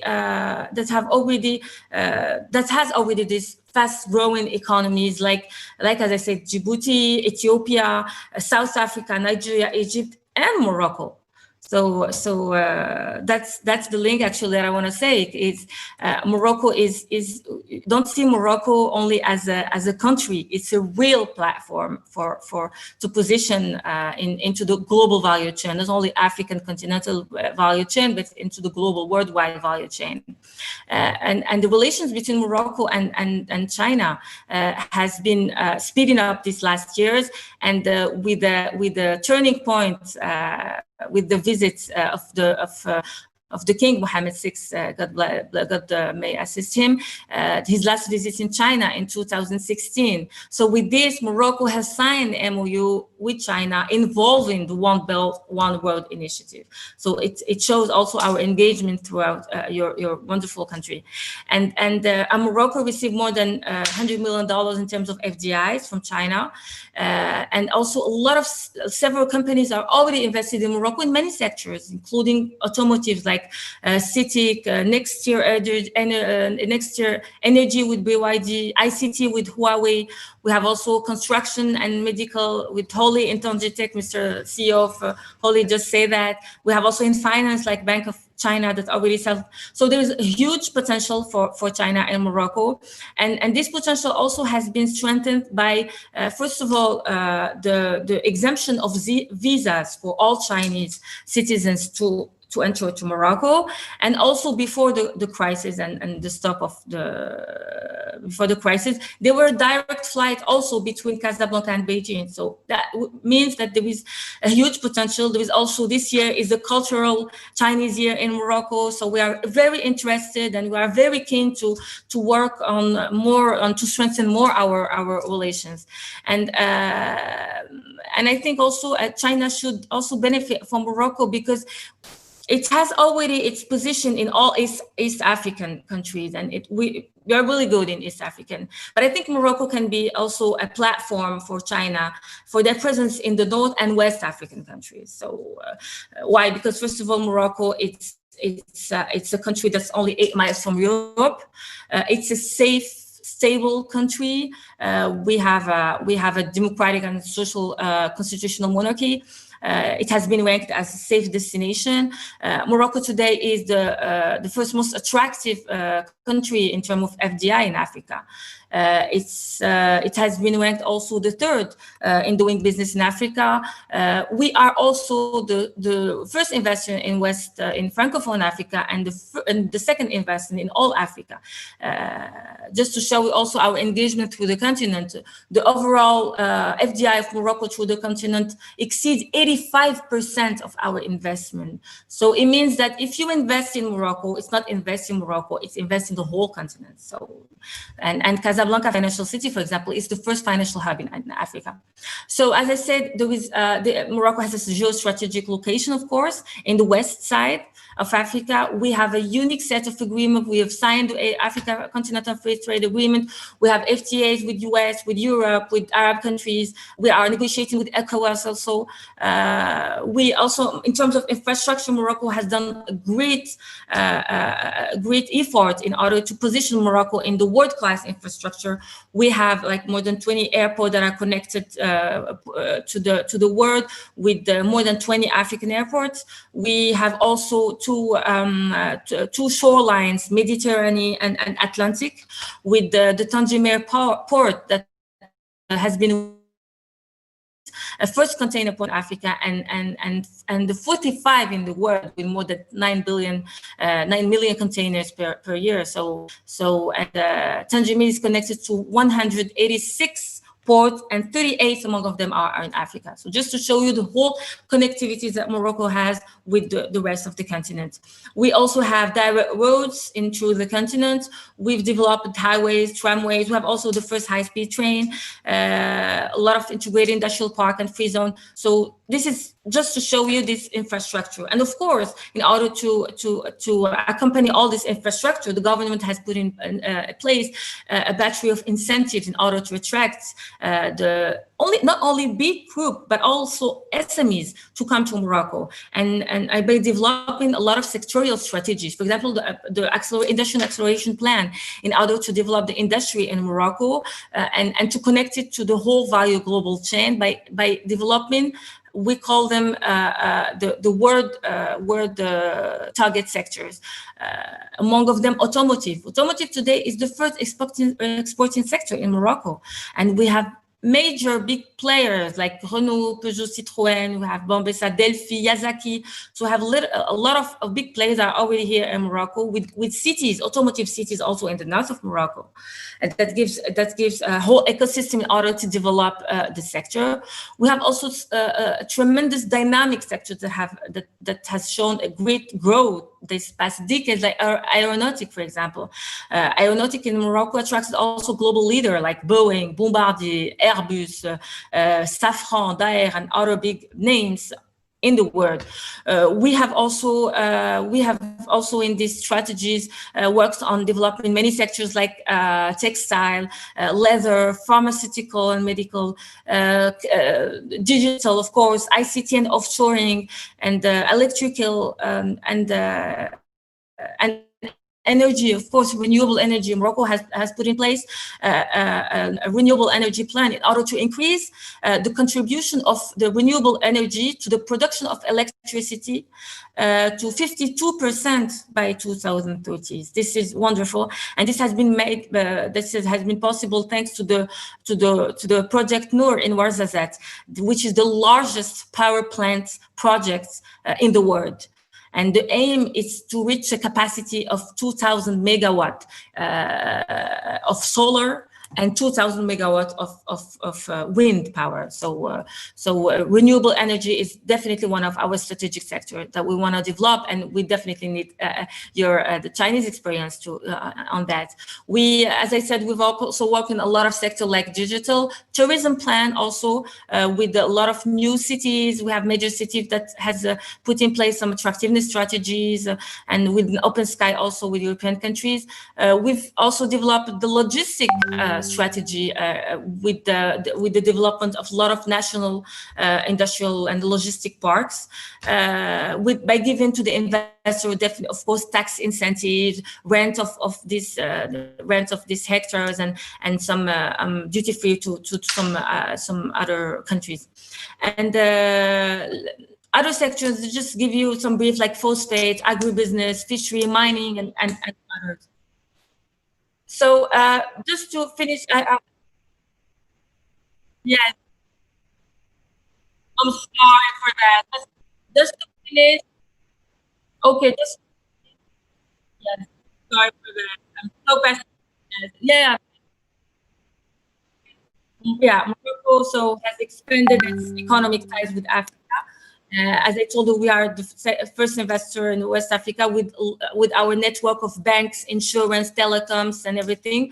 And we would like to tell you that please come to Morocco. Morocco is opens its doors to you. There is no exclusivity in partnership with Morocco.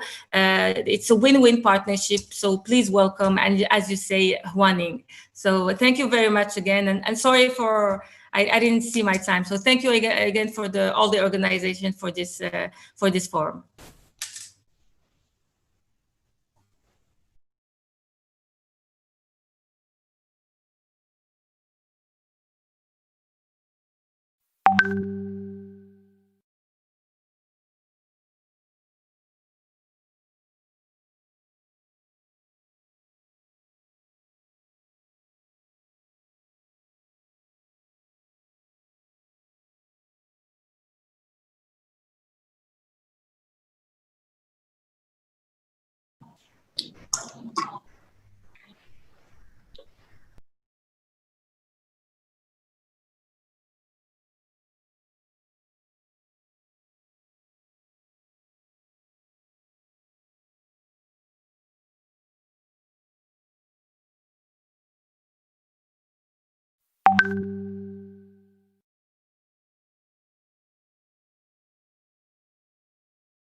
Thank you very much, and good afternoon, everybody.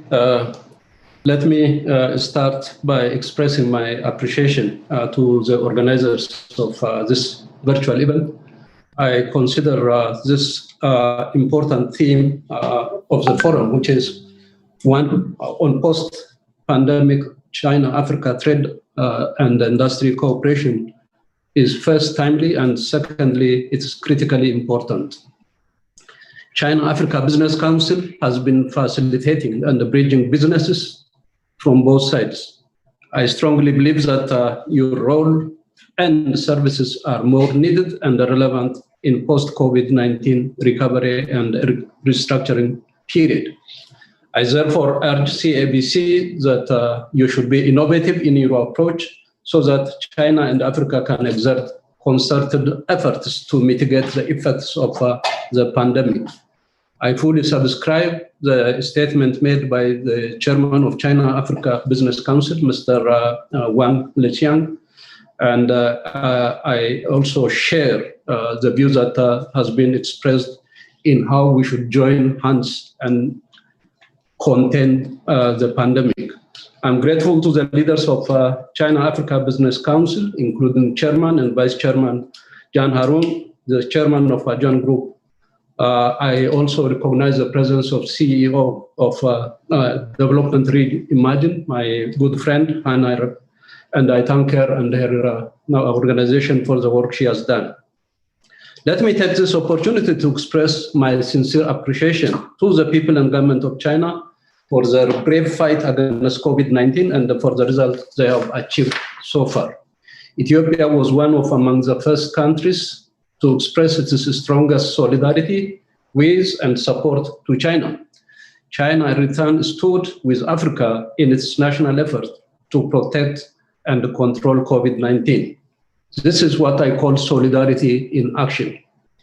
Ethiopia played a very important role during this because Prime Minister Abiy and the Ethiopian Airlines have played a very important role in distributing the donations that were transported to Addis Ababa, which served as a hub of all the donations, including from the government of China and other foundations like Jack Ma foundations. Excellencies, ladies and gentlemen, the impact of COVID-19 are far-reaching and all-encompassing. Our way of life, our social, religious, and cultural, and our business and people-to-people interaction have been constrained. No sector of life in social and economic sphere was spared from its influence. The crisis compelled us to be adaptive to the new normal and introduce innovative and dynamic approaches to ensure balance between the fight against the pandemic and carrying out our daily activities and conducting businesses. It is a delicate balance to strike. Surely, life must continue, and we cannot afford to remain in lockdown for so long, nor the shutdown of our industries and the business is sustainable.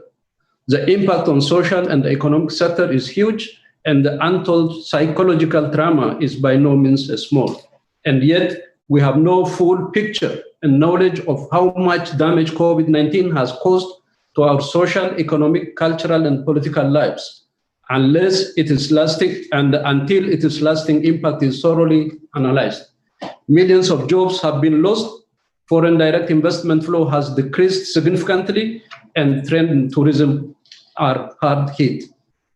When the outbreak was first reported in Wuhan, Africa was open for business. Now, when the situation improved by and large in China, Africa is in the middle of the fight. That is why we have to close this missing equation. The only way to go about it is to contain COVID-19 globally. That is when we can declare victory and celebrate our achievements, and life and economic activities can return to normalcy. The current spread of pandemic in Africa, relatively speaking, is lower compared to other major regions that were affected by the first and second waves. This implies that Africa has latecomer advantage to learn from experiences and best practices and not to repeat mistakes and failures observed elsewhere. However, we don't yet know when the peak will be and when the increasing curve will flatten. This suggests that more work is ahead of us in Africa. The situation is more challenging in Africa, primarily because of the weak and overstretched health infrastructure and facilities, as the fragile economy cannot bear the cost.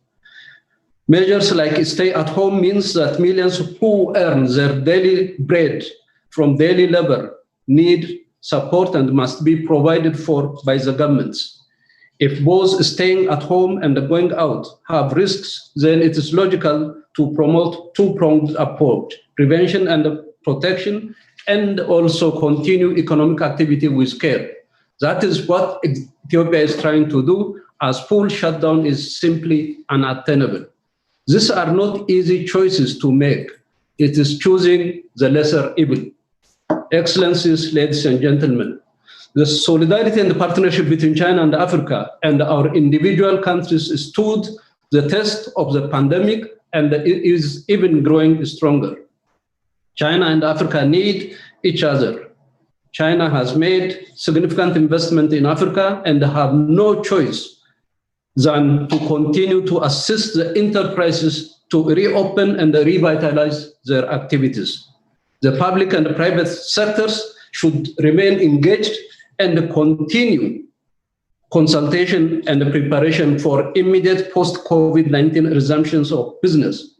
Meanwhile, developing a roadmap on how to make up for the lost time as a result of COVID-19 and setting priorities is urgently needed. The joint conclusion of the recent China-Africa Extraordinary Summit convened effectively controlling the virus, providing emergency needs, medical supplies, and related diagnostic, quarantine, tracing, testing, and treating capabilities for which we were not prepared are imposing burdens that governments alone cannot shoulder. Cost sharing by partners, private enterprises, and different sectors of society, and collectively pulling out our resources and energies is critically important.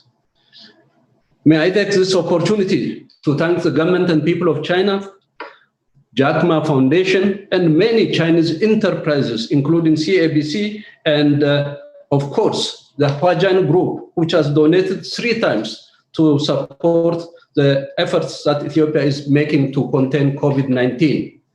Allowing economic activities to continue their operation will require careful science-based arrangements and procedures to follow. Enterprises that have been hard hit, whose production and productivity have been brought to a halt or significantly reduced, need capital injection. And the whole economy also needs a stimulus package, without which the post-COVID-19 recovery will not be speeded up. Governments need to take policy intervention aligned with current situation to accelerate the revival of the industries, attract new investments, and enhance trade flows, and reopen the aviation industry aimed at creating jobs and enhancing trade and investment. As there are so many unknown variables about the virus, such as how long will the spread last, when will the vaccine and effective treatment be available and accessible, how reaching is the long-term impact. All of this require evidence-based analysis and joint global efforts and constructive public and private partnership. Global solidarity is vital. We either swim or sink together. Sinking is not an option.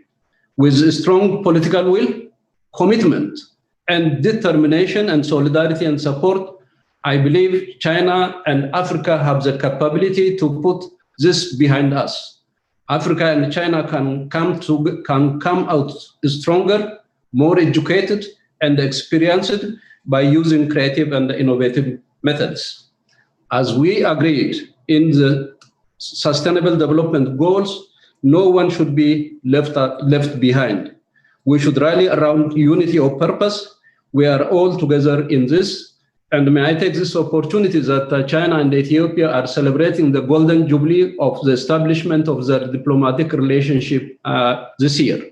China and Ethiopia, of course, enjoy what we call cooperative strategic cooperative partnership. We have so many things that we can discuss about China-Ethiopia partnership, but I thought that I should make an overall assessment of COVID-19 impact right now or in the coming periods. I thank you very much for your kind attention.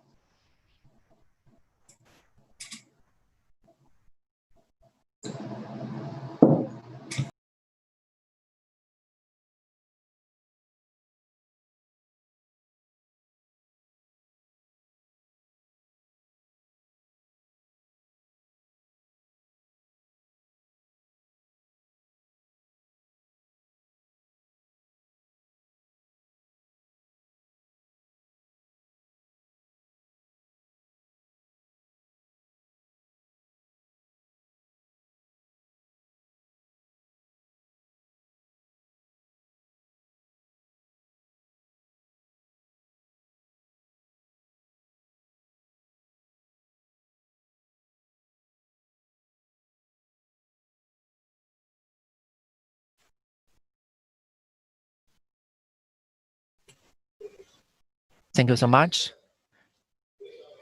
Distinguished Ambassador Teshome Toga, distinguished Mr. Lobo, and distinguished Vice Chairman Qiu Xiaoping, and Chairman Wang, Chairman Zhang. I'm coming from Qingjian International. I'm Wang Xianmao. So on behalf of Qingjian International, I want to say hello to all of you. Actually, we started to go global since 1983. After 37 years of development, we have undertaken projects in more than 40 countries around the globe.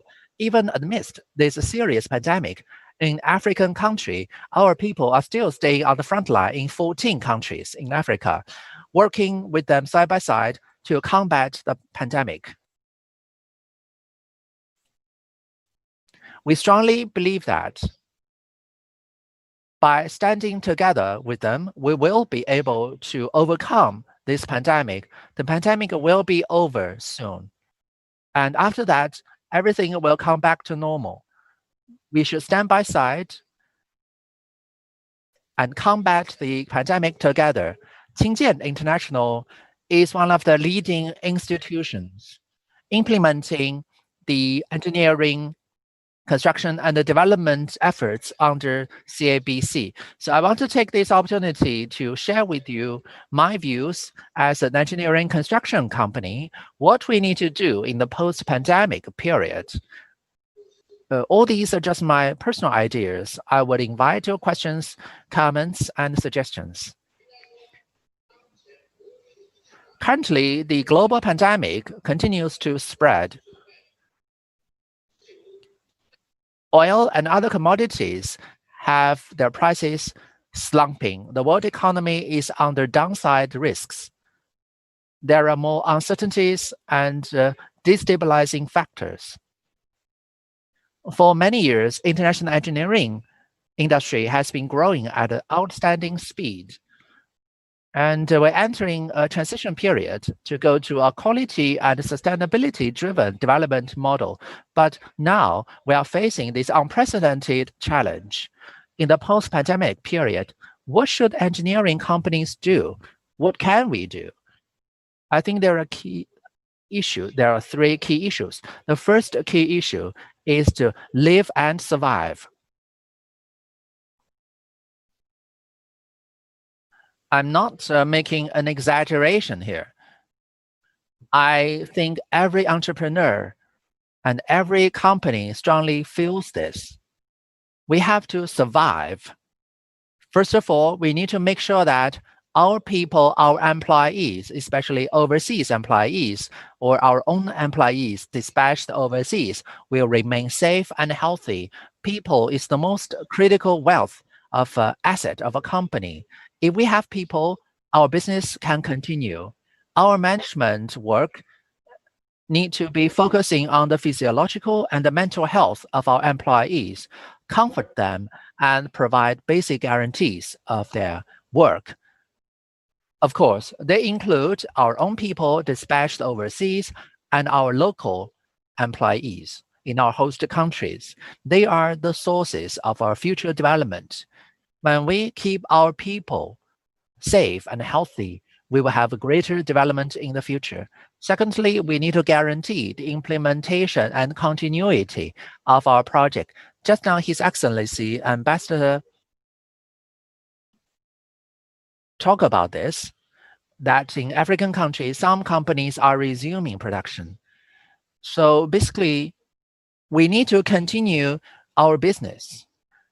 Although we are hit by the pandemic in various ways, we need to talk to the project owners and talk about how to, as soon as possible, resume our production and use our efficient work to minimize our losses and to offset the loss of time due to the pandemic.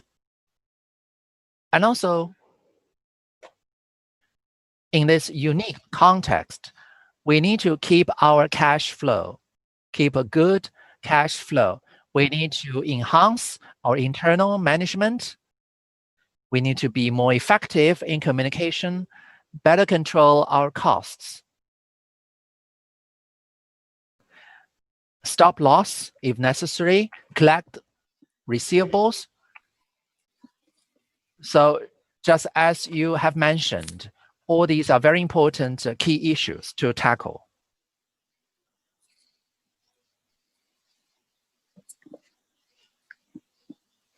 We also call on both sides to find sustainable solutions for our cooperation through more efficient, pragmatic, and more in line with the common interest of both parties' approaches. The second key word is going up and upgrading. As Chairman Xi said, the Belt and Road has entered a new period of development. I think this also applies to our engineering companies. We need to have a craftsmanship through our superior management and through our industrial upgrades. So we can hedge against the challenges posed by the pandemic. This is the only way for our enterprises. By improving quality and efficiency, we can transform our competitiveness from cost advantage to technological advantage and quality advantages. And we also want to continue to promote localization with all our strength by employing local employees. And we really hope that we can contribute to the development of Africa. And Qingjian International has a blue-collar talents program to train local employees. They will serve as our managerial staff, and they have become a very important part of our big family. So we need to develop and to grow together. So we wish to develop better in Africa, as mentioned by the previous speaker. So we must listen to Africa's voice and know what it is needed to help them. Relying on the opportunities in Africa, we will grow together with every country in this continent, so that we can make our share of contribution to the rights of Africa. The third keyword is to shape solidarity. On one hand, enterprises in industrial chain should develop together and improve the efficiency of the entire supply chain through forming synergy. As the engineering committee, we want to amplify the long-term effects of differentiated companies, and the companies themselves should make up for their own shortcomings and weaknesses so that we can better help Africa's development and progress. Secondly, with the solidarity, we can shape our own internal driving force with the investment of the enterprises. We can create indigenous power within our companies by making investment and by developing and operating in Africa. So we can better develop a better system and show our experience to African countries so that Africans can develop by themselves. And thirdly, we also needed to move towards a global resource allocation by gathering internal and external resources. We want to gather our customer base through our African partners and customers. We want to revitalize the production chain of a product through connection of the industrial chain. We want to launch African products through global development and introduce global products to Africa. We really hope that we can realize the sustainable development of Africa and help Africa to achieve the relevant goals of the UN 2030 Agenda for Sustainable Development and the African Union's Agenda 2063. So by gathering together, we can gather together both online and offline. On behalf of Qingjian International, on behalf of the Engineering, Construction and Development Committee, I also would like to thank all the participants together again, maybe offline one day. We really hope that with our joint efforts, we can effectively control the pandemic, so that maybe in this fall, we can gather together in Qingdao to participate the 9th China Private Enterprise Entrepreneurship African Forum and the establishment meeting of Engineering Special Committee. So I really would like to invite all of you to attend these African forum. So I would like to take this opportunity and to thank all of you for giving me this opportunity. I welcome all your comments. Thank you.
Good afternoon, ladies and gentlemen. I would like to give the presentation on behalf of Professor Wang Xiaochun based on her slides. I would like to introduce the response to COVID-19 outbreak in Africa, as well as the work of the AU CDC. Can you read my slides now?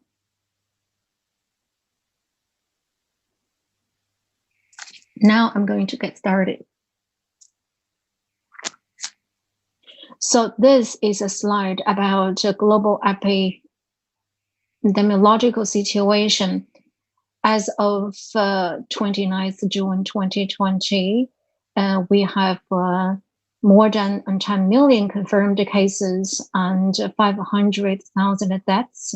And the fatality rate is about 5.1%. More than 200 countries and territories have already confirmed the cases. Some data in Africa ever since the 15th February, when Africa reported for the first confirmed cases.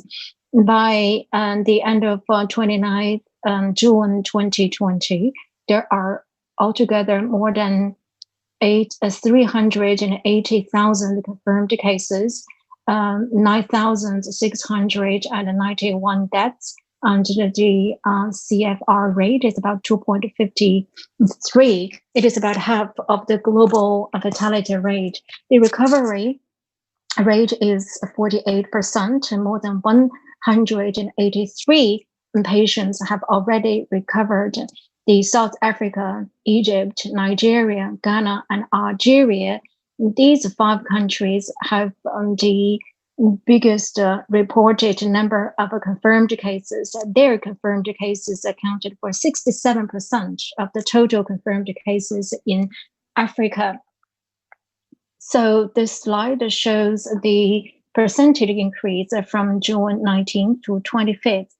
And currently, the South Africa and the North Africa countries, they are having a faster increase. And we can see that the Southern Africa, its increase rate is about 27%, but Northern Africa's increase rate is about 17%. For Western Africa, the increase rate is 13%, Eastern 11%, and Central 10%. This slide is about the geographic distribution reporting COVID-19 cases in Africa. So 53 days after the first case, we have more than 10,000 cases in Africa. And also, so we have 98 days. We in just 98 days, we have more than 100,000 cases, and then with 117 days, we have more than 200,000 cases. And in another 12 days, we have more than 300,000 cases. There are a lot of features concerning the prevention and control work of Africa. First of all, the confirmed cases number is related with a lot of factors, for example, effective prevention measures, and also enlarged testing strategies. Later, I will talk about the testing strategy of African countries, but because different countries have different capability for the testing of the possible patients, and maybe the confirmed cases number is lower than the really affected number of the patients. But early detection and early quarantine, early reporting, and early treatment still is a very important measure to control in COVID-19. If we look at the situation in Europe,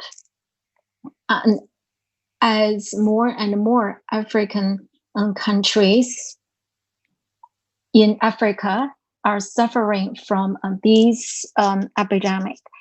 At the very beginning in Africa, they had a lot of imported cases, but currently there are also a lot of local infections or local transmission. If we do not take measures, then the situation can be more and more serious. On February 22nd, there was an emergency ministerial meeting convened by African CDC, and we come up with different strategies. So this slide shows the work of different African countries have done in order to respond to this epidemic. For example, 53 countries closed schools, and 54 countries limited public gatherings, and 20 countries have limitation over the visit on prison and hospitals, and 15 countries have a mass screening and testing, and 36 countries require to wear face masks or face cloth in public places. As time is constrained, I will not go into details.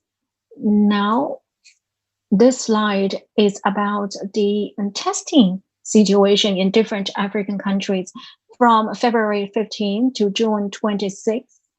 Currently, more than 4.7 million tests have already been done, and 3,529 people have been tested per 1 million population. Positivity rate is 7.4%, but different countries vary a lot.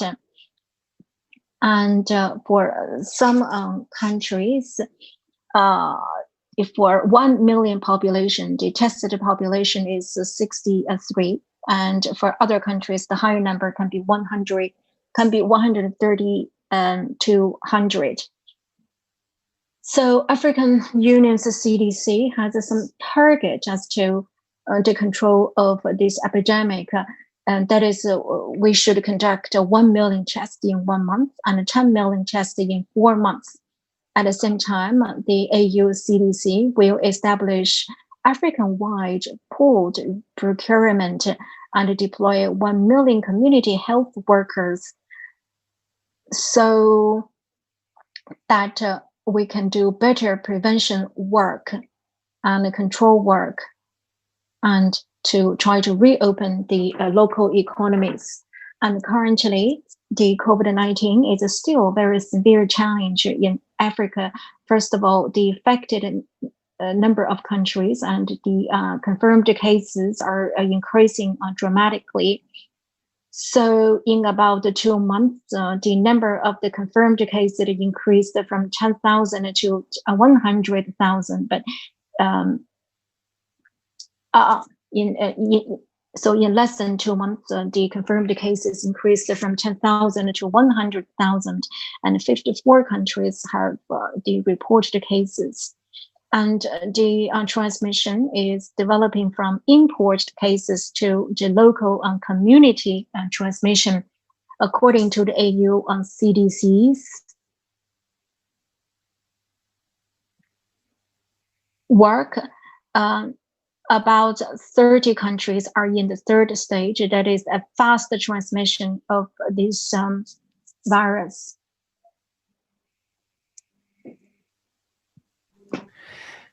Despite their experience in combating malaria and Ebola, but due to the poverty issue, many African countries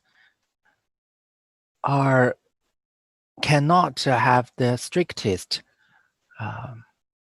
isolation or quarantine or lockdown measures. Another issue is that some African countries have vulnerable healthcare infrastructure.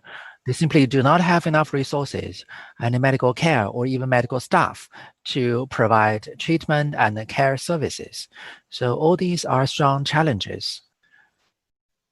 And also, of course, traditionally, there are other infectious diseases like HIV/AIDS, malaria, cholera, Ebola, or TB. They are already under the influence, under the challenges of these other infectious diseases. And now, with the new pandemic, their infrastructure will under greater pressure. Thank you.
Thank you very much, Mr. Bay, and I'm proud to be your good friend and the good friend of CABC and all the Chinese institutions.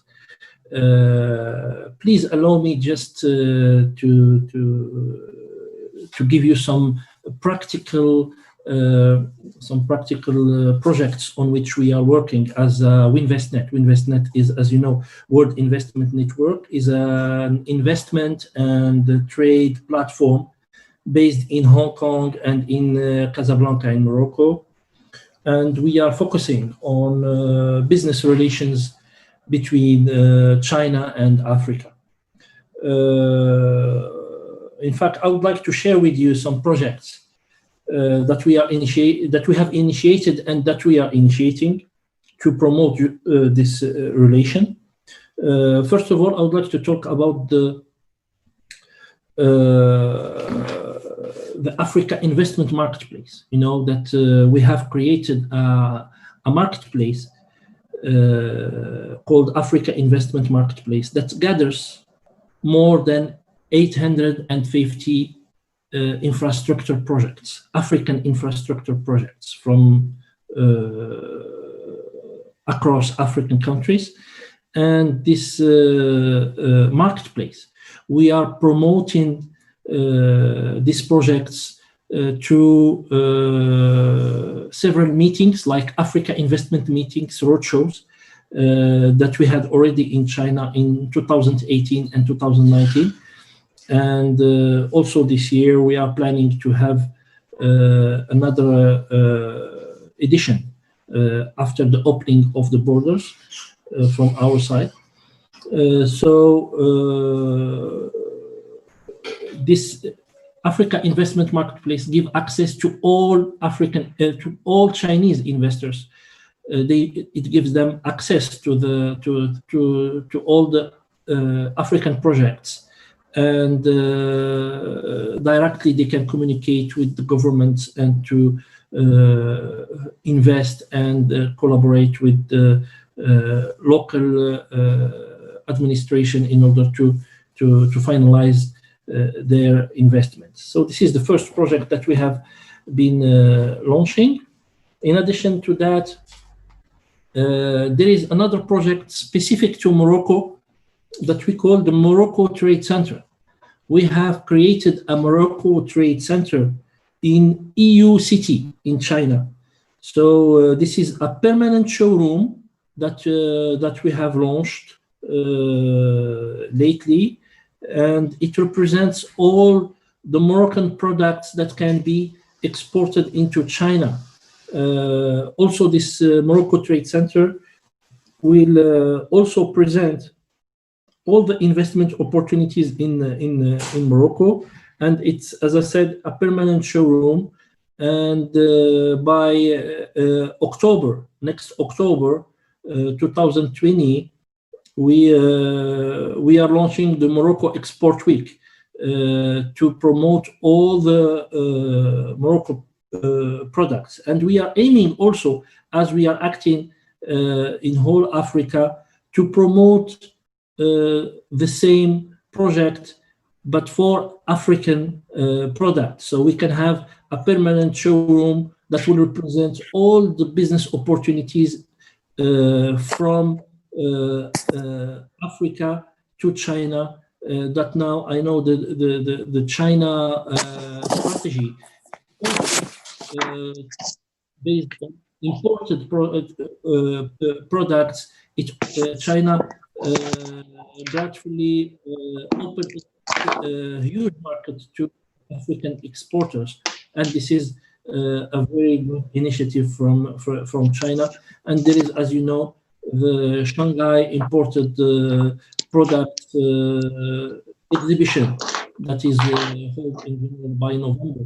So this is a very good initiative from China to help countries I would like to talk about one last very important project. It's in partnership with the Africa Union, as we are initiating the construction of 5 smart cities that will be dedicated to the Africa free trade zone, and the first smart city will be in Morocco, that will represent the region of North Africa. And we have officially announced it during our last Africa investment meeting in Beijing. And we are really open to a collaboration with Chinese companies to build up this state-of-the-art smart city, through which any company that will be based in its industrial zone or commercial zone or logistic zone will benefit from the IFCFTA agreement and will access directly to the whole African market with no borders. So this is a very important project that we have already announced, and we really would like to strengthen the partnership with Chinese companies in order to build it, but also to invite the Chinese companies to be based in this smart city. So these are some of the real cases, real projects that we are initiating, in addition to another last small project about the payment systems. We call it WinTransact. It's about the payment systems between Africa and China. We are trying to promote the payments through letter of credits, and in order to also strengthen the control on the from one side on the goods, and from other side on the money transfer between the parties, because we have noticed some incidents as Chinese companies prefer to have payment in advance by cash, and African importers prefer to open letter of credits. So we have created a payment system called WinTransact in order to match between the needs of the two parties. So these are some small initiatives, and there is a lot more of initiatives that we are initiating to make a dynamic between the business between China and Africa, and we will continue on this path. And we are proud of our partnership with the CABC for all these projects. Thank you very much, and for listening to me, and I hope to meet you very soon, this time in Beijing during October for the next edition of our Africa Investment Meeting. Thank you very much.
District Chairman Xiaoping, Distinguished Your Excellency, Ambassador of Ethiopia, Your Excellency Tolga, Mr. Bai, colleagues from CABC.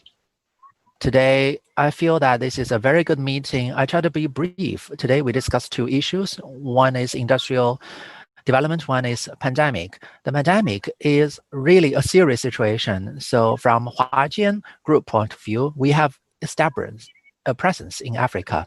We play two roles. First, internally, we have a very strict control measures. So in Ethiopia, we have 6,000 employees.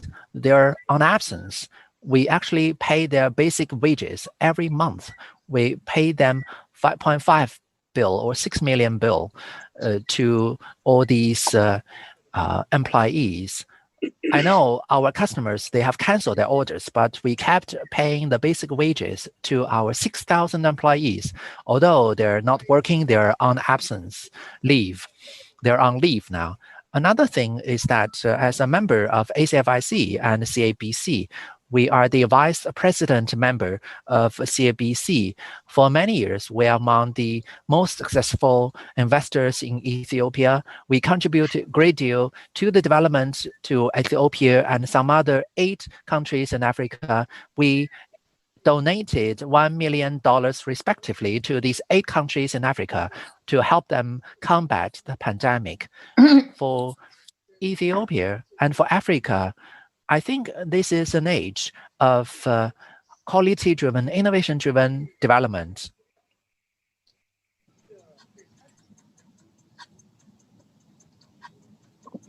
"30 years ago, China had about 100 million population. China's GDP was about $20 million, and currently the African population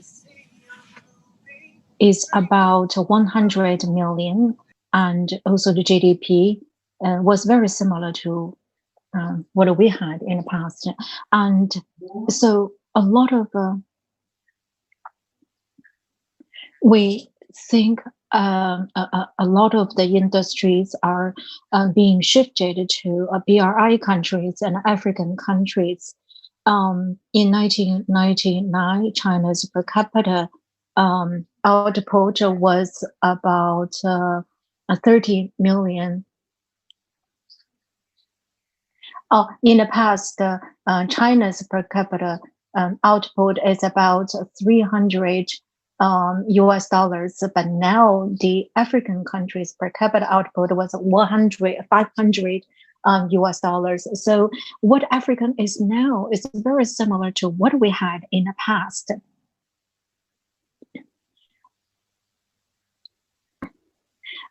China has developed very well in the past and also drove the global development. Currently, we're having this COVID-19 pandemic, but this is just a temporal. And we have a great confidence, especially for Africa. And so currently, the African population is 1.2 billion. And by 2040, your population will be 2.1 billion. So you will have a growing number of a population, and your economy will also develop. So African will embrace a great development in the future. And more importantly, African countries shall also come up with relevant policies to have a stable political situations, and the African countries shall also protect the foreign investors. And China's productivity has increased dramatically, and African countries, they need industrial parks and the other relevant facilities. In Africa, we have 8 years of investment experiences, and you see, and the Ethiopian ambassador to China, he's a very good diplomat and also statesman. And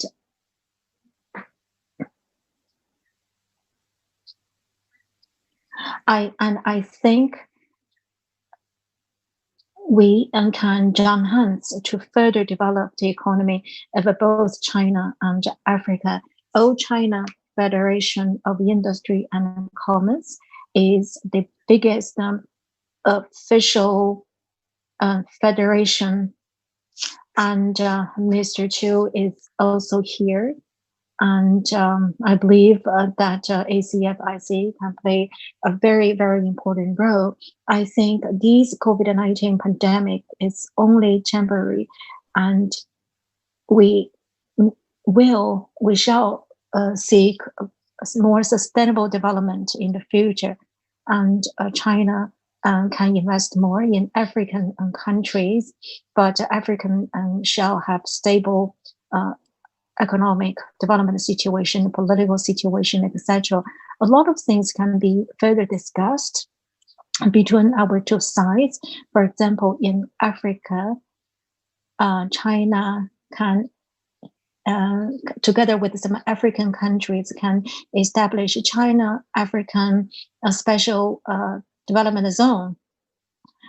And just like in China, Shenzhen is the special economic zone. It is a demonstration for China's development. So maybe with a friendly country in Africa, we can establish this a special economic development zone so that we can further develop the economy in Africa. This is what I would like to share with you today. I wish Africa can be successful in the fight against this COVID-19.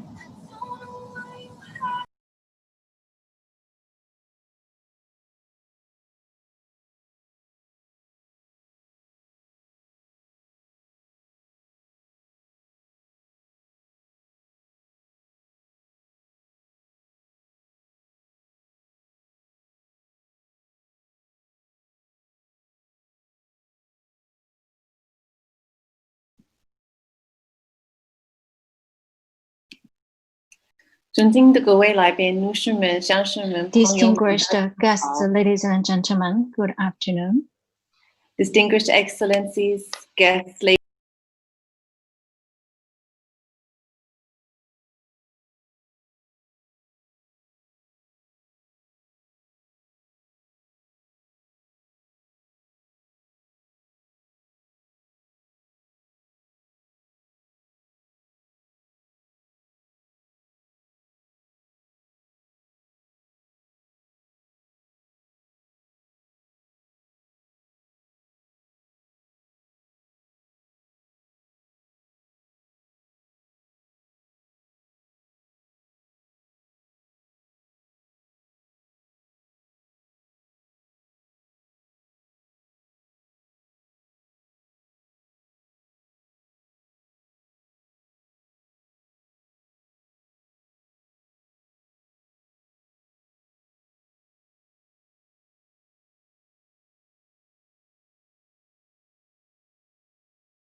步的来实现我们经济活动的继续。那还有一些相关的这种政策，对于很多仍然在新冠疫情斗争的这些国家呢，他们应该呢从现在开始要探索。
Opportunity to accelerate the trend of China and Africa cooperation in the context of the Africa Free Trade Agreement, which we heard, Africa's Agenda 2063, the climate change agenda, and the need to build global resilience and diversify and green global supply chains. We need more Chinese manufacturers to relocate to Africa and even to establish the business model to bring goods back to China for the Chinese market as a profit. I'm so pleased that CABC is at the forefront of encouraging this. I hope we will continue together, and I hope we also welcome Chinese companies to speak to us to get advice on which are the best locations for their investment. This kind of investment is a key way that China can support African countries to avoid increased poverty and stimulate sustainable development, which is also in China's own interest. Thank you for all your attention.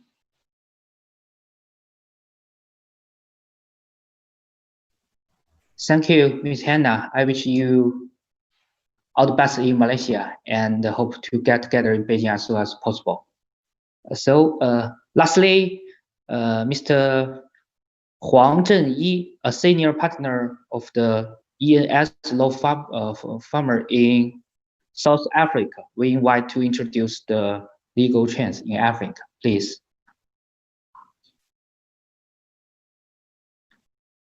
Sure.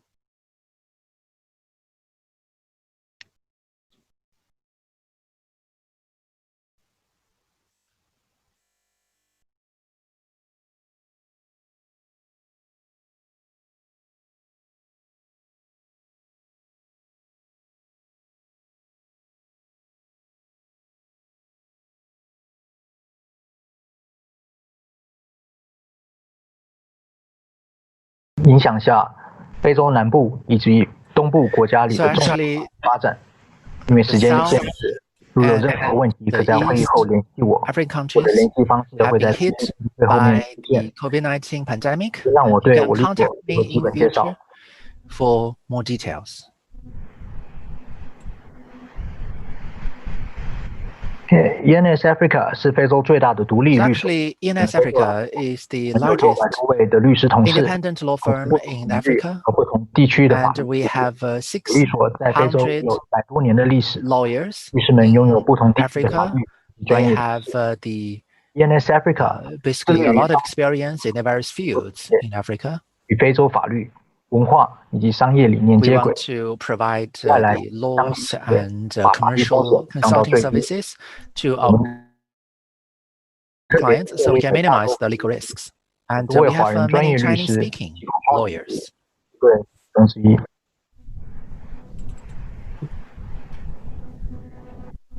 And 疫 actually, 情对非洲的 the 影响， impact 现在要提供完整的评估 of 是 the 非常困 COVID-19 on 难的。 Africa is difficult 可以 to 确认 assess 是正常状况下， because currently 现有的 our 医疗体 healthcare 系 system is 受到 very 很大的压力， vulnerable, 加上现在 and 的 also 很多国家 many 难免会 countries 做 they 出最坏 may 预测， have 该国 the kind of 要瘫痪的 expectation of the worst, 短 that 非洲 their 国家 system 的能 may 力， collapse 能该国 somehow without 社会的需求， assistance and support. 非常单薄的 And 财 many 经能力上 countries, 来说， their financial 满足该国的疫情需求 ability is not strong enough. In early June, UN sent out a warning to multiple countries. On the right, you can see a lot of factors.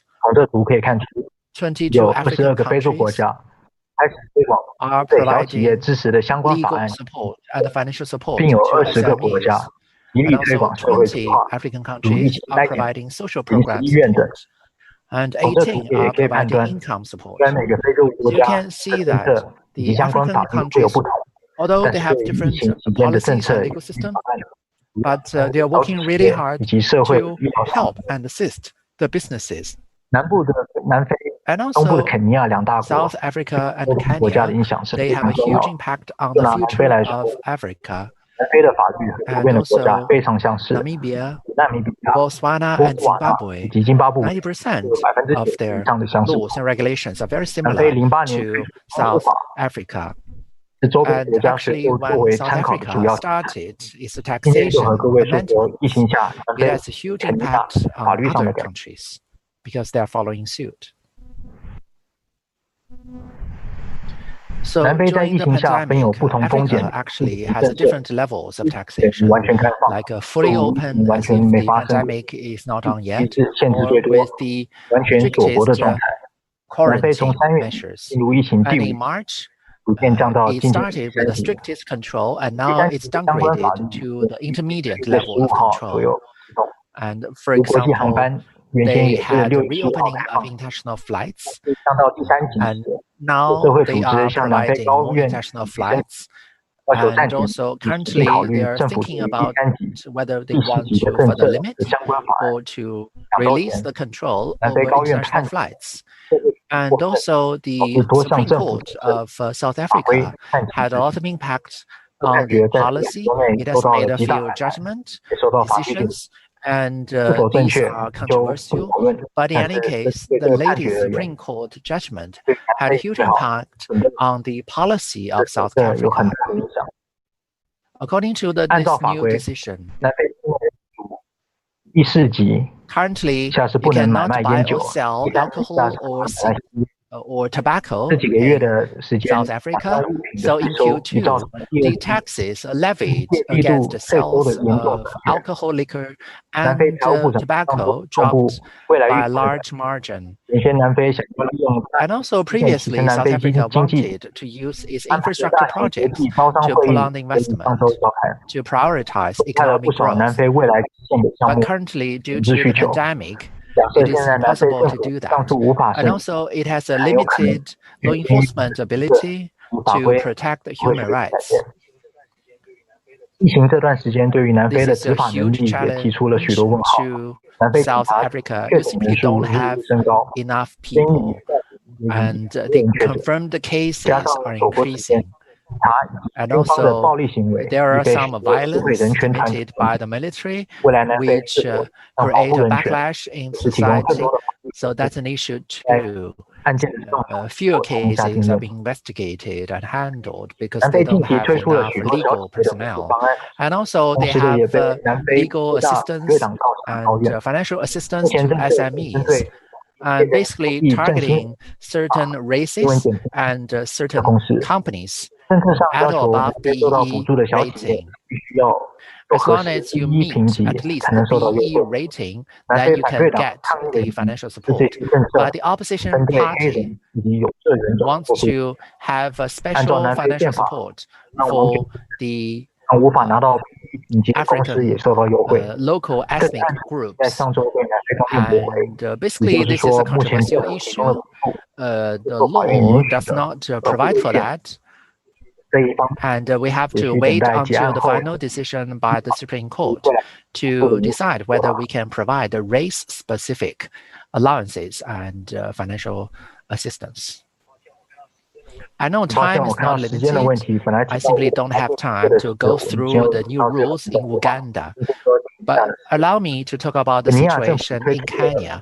Kenya has launched a new project called Buy Kenya. And according to the IMF requirements, they need to eliminate all VATs and the tax preferential treatment. And they are basically now protecting local manufacturers and the businesses, as South Africa is doing. They are adjusting their tariff level, especially for metals, footwear, leather footwear, the electronic parts, paper, and paperboard.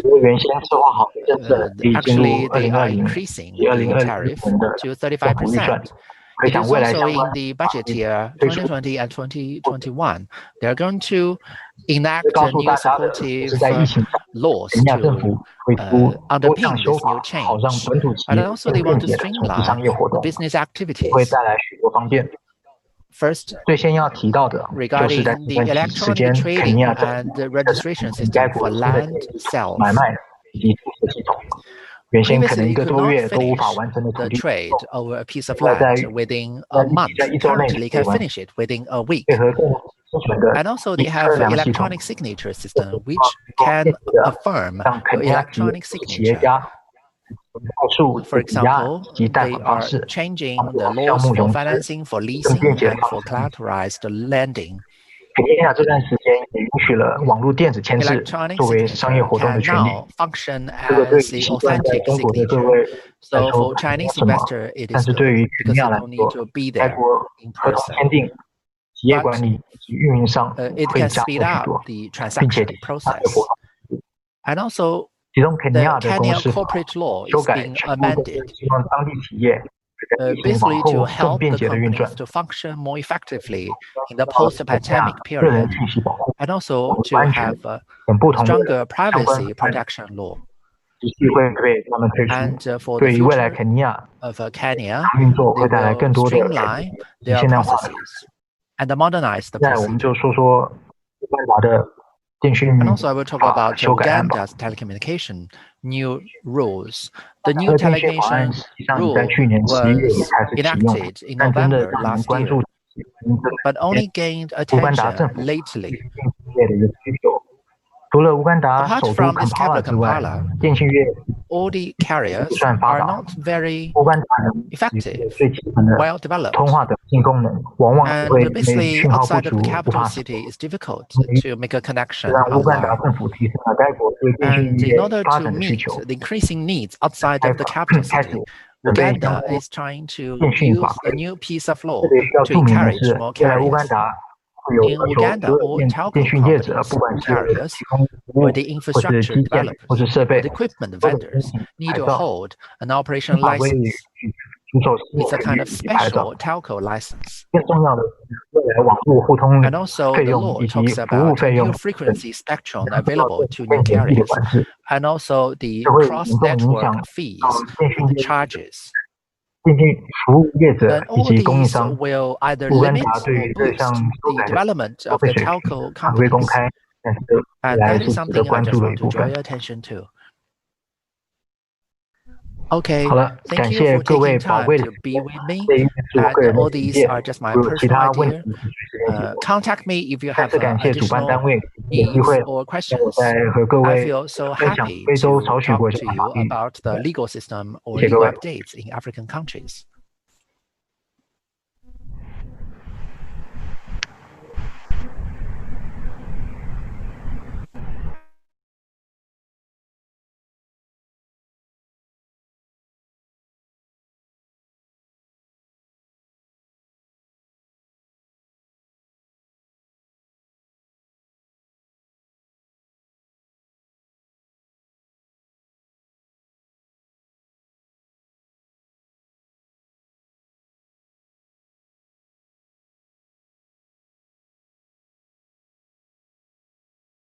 Current situation from the different perspectives.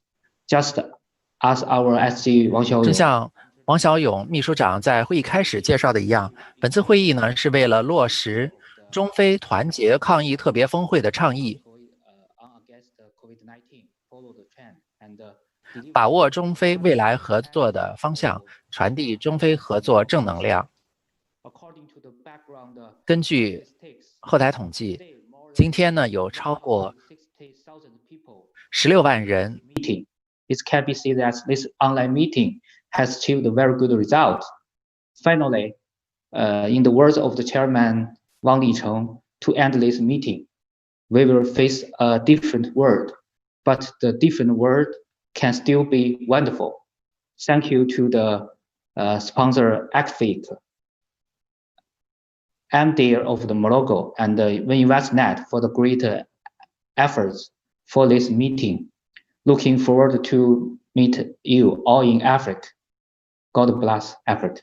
Thank you. Bye-bye. Thank you. Bye-bye. Thank you. Thanks for joining. See you next time. 再见，再见，再见，再见。Bye. 小勇，再见，主席，再见。再见，再见，再见，华人会长，再见。Bye bye, Rita. Bye bye, Rita. Thank you, Hannah. Thank you, Rita. Thank you, Ms. Senate. See you soon. Yes, thank you, Your Excellency. 那位是谁？ Ambassador. 走的那个。这个。Oh, yeah, Ambassador. Thank you very much. Thank you, dear Ambassador. 谢谢 SOBR 驻华大使，也感谢今天有超过16万的这个观众参加我们的活动，感谢大家。一带一路和中非的事业离不开大家的共同努力。Thank you so much. 拜拜。谢谢，再见，拜拜。拜拜。